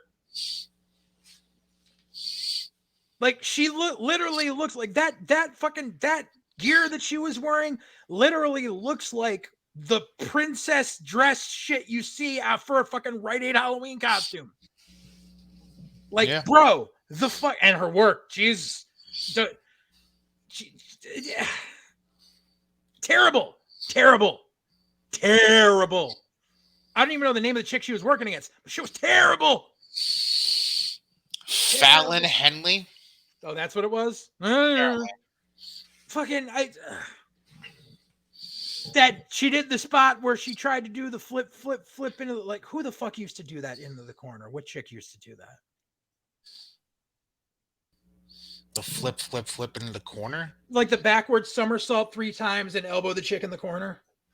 Who used to do that? There was a chick that used to do it. China kind of did it. Not China, no. It was like Michelle McCool or fucking someone like that used to do it. Oh. Or fucking Kelly or fucking Ashley Mazzaro. Someone like that used to do it. I think Kelly is what you're thinking of. Probably, yeah. But like, she fucked up that spot. She did flip, stopped and realized, oh shit, I'm nowhere near the corner. Like, it was terrible. If you go back and watch last night's matches, the ones with the greenhorns, literally every match, you see the same thing in the first 2 minutes. You see standoff, collar and elbow, international, body slam. Every match. Like, they're literally just taking what they did in training that day and putting it out there and not realizing they're all doing the same thing. And you're shocked? Well, coming from someone that, and they have trainers there who have worked shows where it's like coming from something like when you're on a show like that, you sit in the back and you watch the monitors and you watch other people's matches so you're not doing the same shit. That's like cardinal rule. Like, you think these kids, like, honestly, like, there's something happening there where like HBK is just being too lenient on these kids. Mm-hmm. And it's probably because fucking Pritchard and Dunn are like, we want to push these people, so don't discourage them. Because I'm sorry, but how I was trained, you fucking do some boring ass shit in the match. The second you come back, you go, what the fuck was that? And then if someone else goes out there, the very next match is the same boring ass shit. The second they come through the back, fucking rolled up newspaper. What the fuck is your problem? Like, that's the way I was raised. Side note, fucking NEFW show back in the day. Fucking first time fucking Isaiah Rex's little brother was on a show. Fucking Noel, fucking Baby Rex. Yeah. He's in the pre-show. He goes out there and does a fucking moonsault. I turn right to Isaiah. Yeah, I turn to Isaiah Rex and I go, that's your brother? He goes, yeah. I go, the second he comes back here, you better fucking slap him in the face. He's like, what? I'm like, it's the pre-show and he's doing a fucking moonsault. Like, how the fuck is anyone supposed to fucking follow that?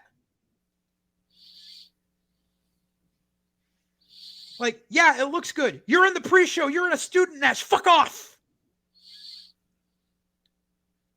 You know, that was going back to fucking Mark Quinn. fucking, I swear, I want to write to Cornette one day because Cornette's like, oh, Mark Quinn could be a fucking star if he does this. No, Mark Quinn has passed all that because he's got a fucking ego. Fucking Mark Quinn, every fucking show that I have been on, that I have booked, that he has been there, he doesn't fucking listen. Like, you're in the opening match. What's your finish? I'm doing a 450. No, you're not. Why not? Because you're in the first match. That's why. But that's what I do. Figure something else out. I'm going to do a shooting star. No, you're not. Why? Because it's the first fucking match.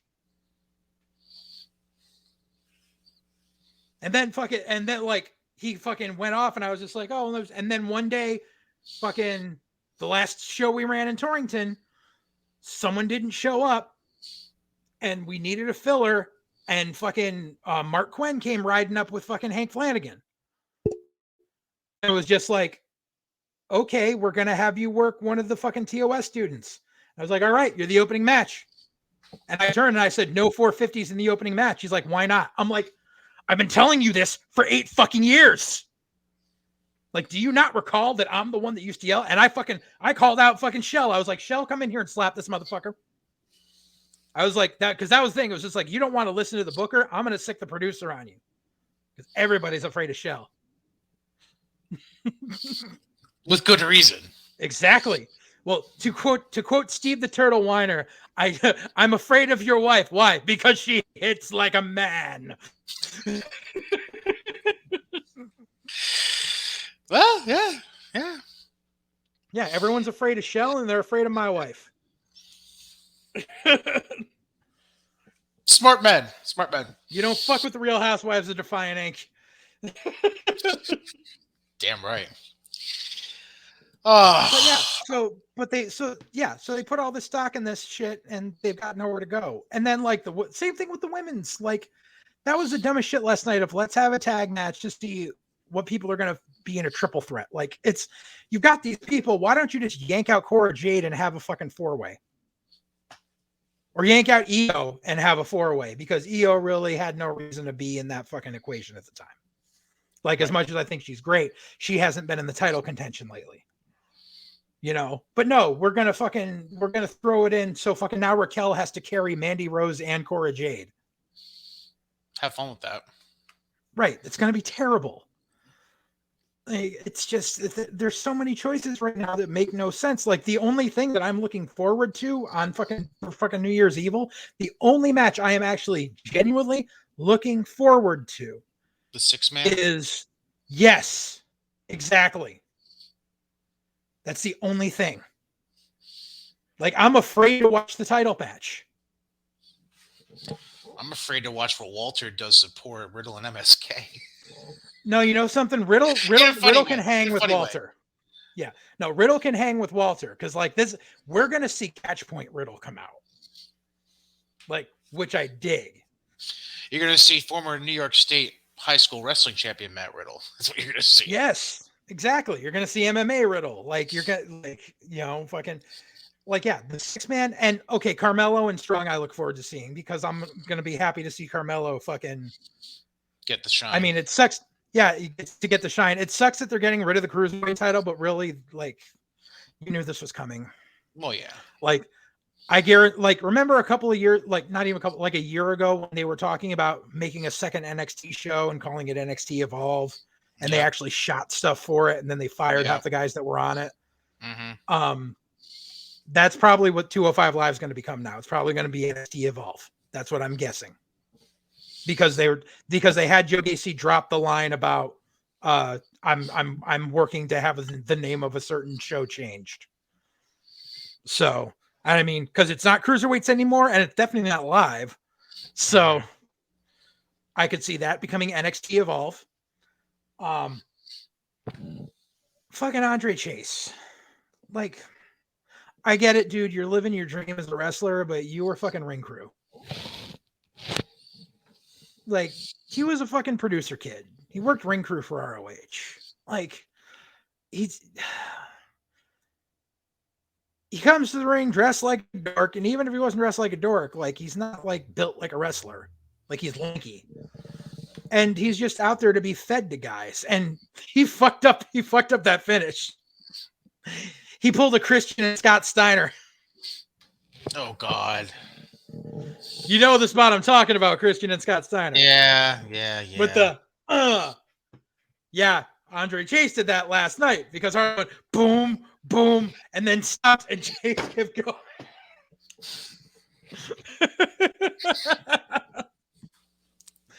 Which, like, you're green. I get it, but still, no. And like, I'm guessing Kendrick got fucking COVID too. Because like, I don't understand why they wouldn't have had that match. Oy vey. But yeah, Yeah. like besides that, like fucking trying to think.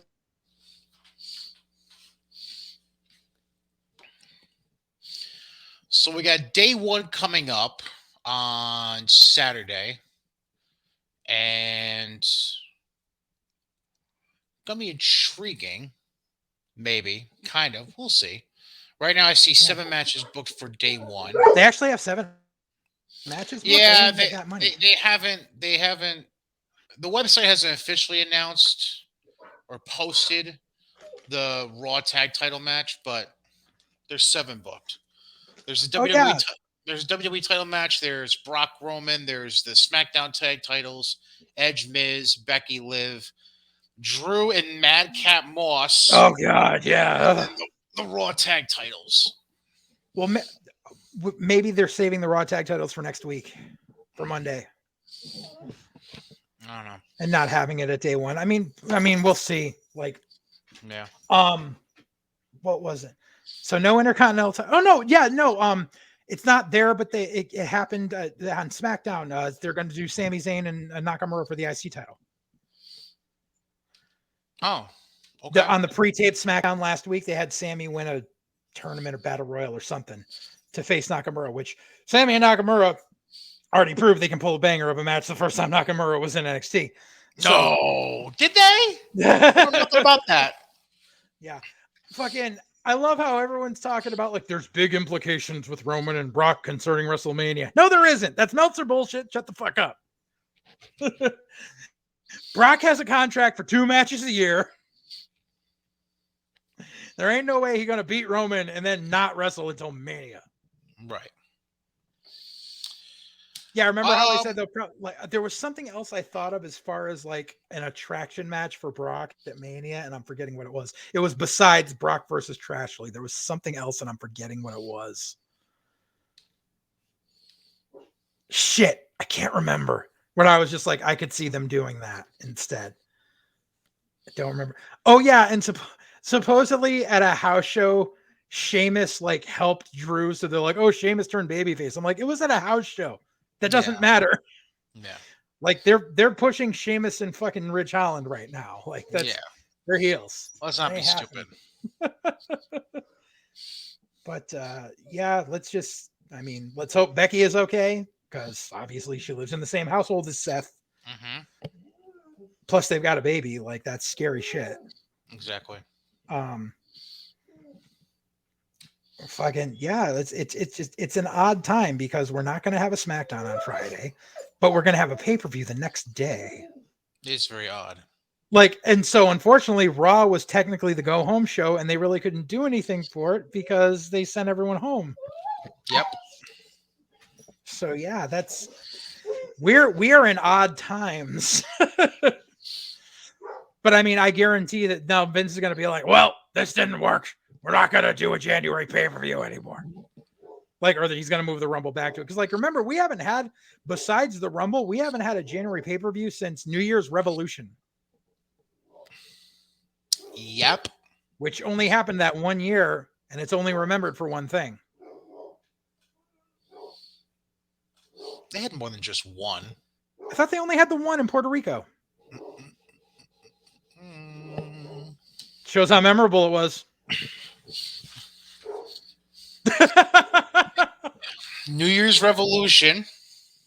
Pardon me for a second while I pull this up, because I'm trying to remember the exact year. I want to say 07, but please hold. Give me a moment while I pull it up here. So, Blah, blah, blah. Scrolling down. Here we go. 2006, January 8th, 2006. I was in attendance. This was at the Pepsi Arena, as it was called back then, in Albany, New York. Oh, shit. Main event, Elimination Chamber. And that was the most memorable New Year's Revolution moment, was right after that chamber match. When Edge cashed in against Cena as a bloody mess at the end of that. Yes. Yep. Okay. And that was Edge's first world championship reign. Yep. So Edge, I actually have a note about this in my phone. You could argue, and this is how this is this is pretty much the last thing I'm going to bring up here on the show. Okay. You could argue that quite possibly the most, I guess, influential city of Edge's career is Albany, New York. I'll explain why. Just let me find this list. Okay. I have a fucking list. I'm trying to find it. Where are you? Oh my God, did I really delete it at some point? I'm going to really be mad at myself. But off the top of my head, okay, here it is. So, number one, Adam Copeland came up with the name Edge for his character because, as the story goes that he said in an interview before, he was driving around before a show in Albany, and back then we had a channel called 103.9 The Edge. It was I had to listen to that rock station at that point and heard that name, was like, huh, I like that. And that's how Edge came about. That's number one. Number two, Edge won his first world title, like I just mentioned. And three, although the speech he gave the night after Mania on Raw is more memorable to people, his last official appearance before going into retirement and forfeiting the World Heavyweight title was SmackDown that same week, which took place in Albany. Oh, damn. So three of the most memorable points of his career, creating his name, his first world title, and his final appearance as world champion before going into retirement, were in Albany. All of them. Ah, I see. Crazy. A little crazy. Yeah. Oh, you know what we didn't mention? What? The Pro Wrestling Tees data breach. When did that happen?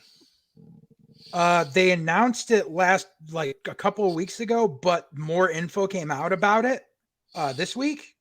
Hold on. Let me pull this up.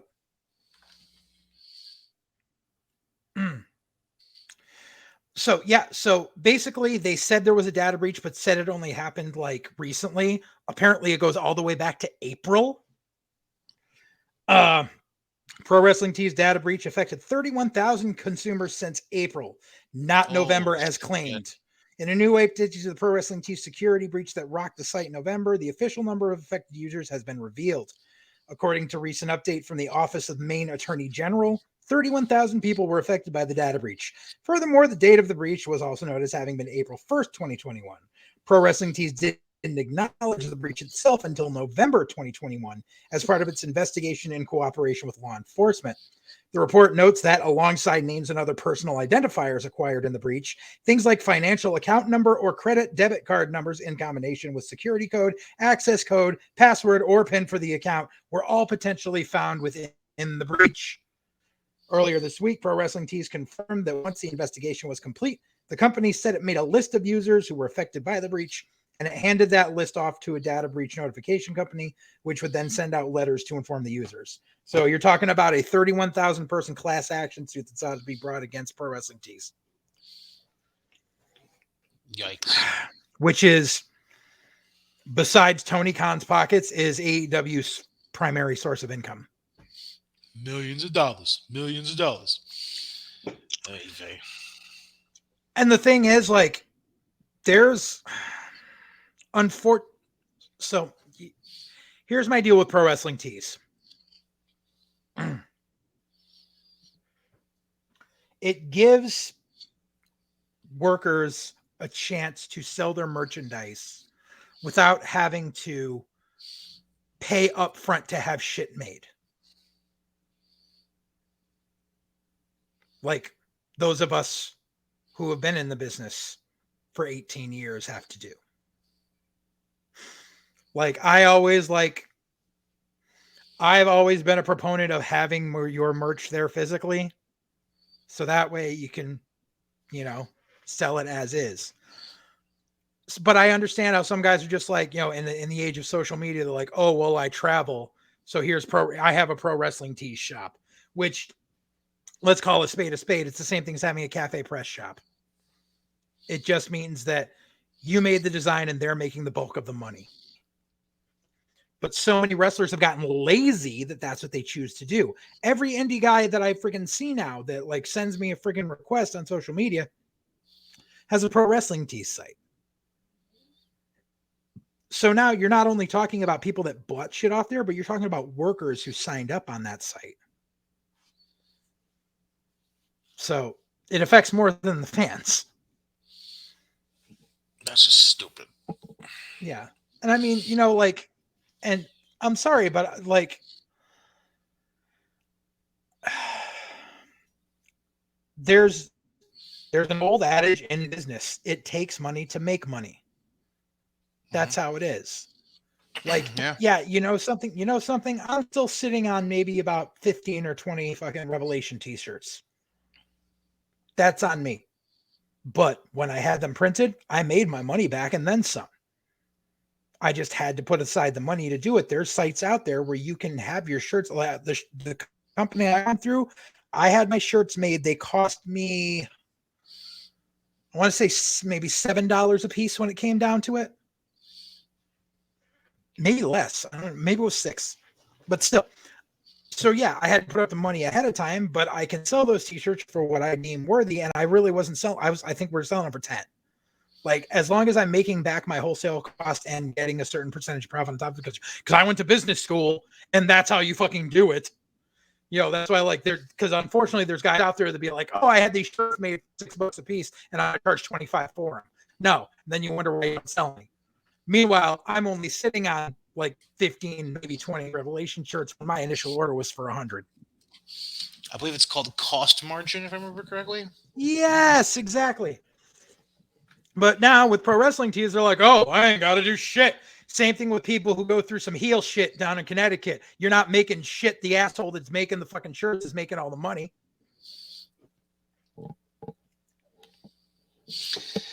Oh, people. But here's where I get on my angry old wrestling vet soapbox. Hold on, I've got arthritis. Stop being lazy. We live in a time in the business where everyone wants everything else done for them, all the way down to your fucking merchandising. I start running shows again. I want to have t-shirts there with my company logo on them. I'm not going to have Matthew James standing in the ring going, if you want one of our shirts, go to prowrestlingtees.com and put in this keyword. Fuck you. They want the shirt right there. They want it in hand that day. Mm-hmm. Yeah. Like some people are like, it's obvious if you can make a design to go on a shirt, then why let someone else make all the fucking money on it? Especially in a time where we're all like shop small and, support small businesses and shit. Pro Wrestling Tees doesn't need your fucking money. They're fucking owned by fucking AEW. Go to the fucking local screen shop in your fucking town where the guy's fighting to pay his rent. Get quality work done. Because I'm telling you, I've gotten 2 shirts from Pro Wrestling Tees as gifts. And the quality is terrible. I can't wear them anymore because either the logo has already fucking started cracking and all that shit, or there's fucking rips in them.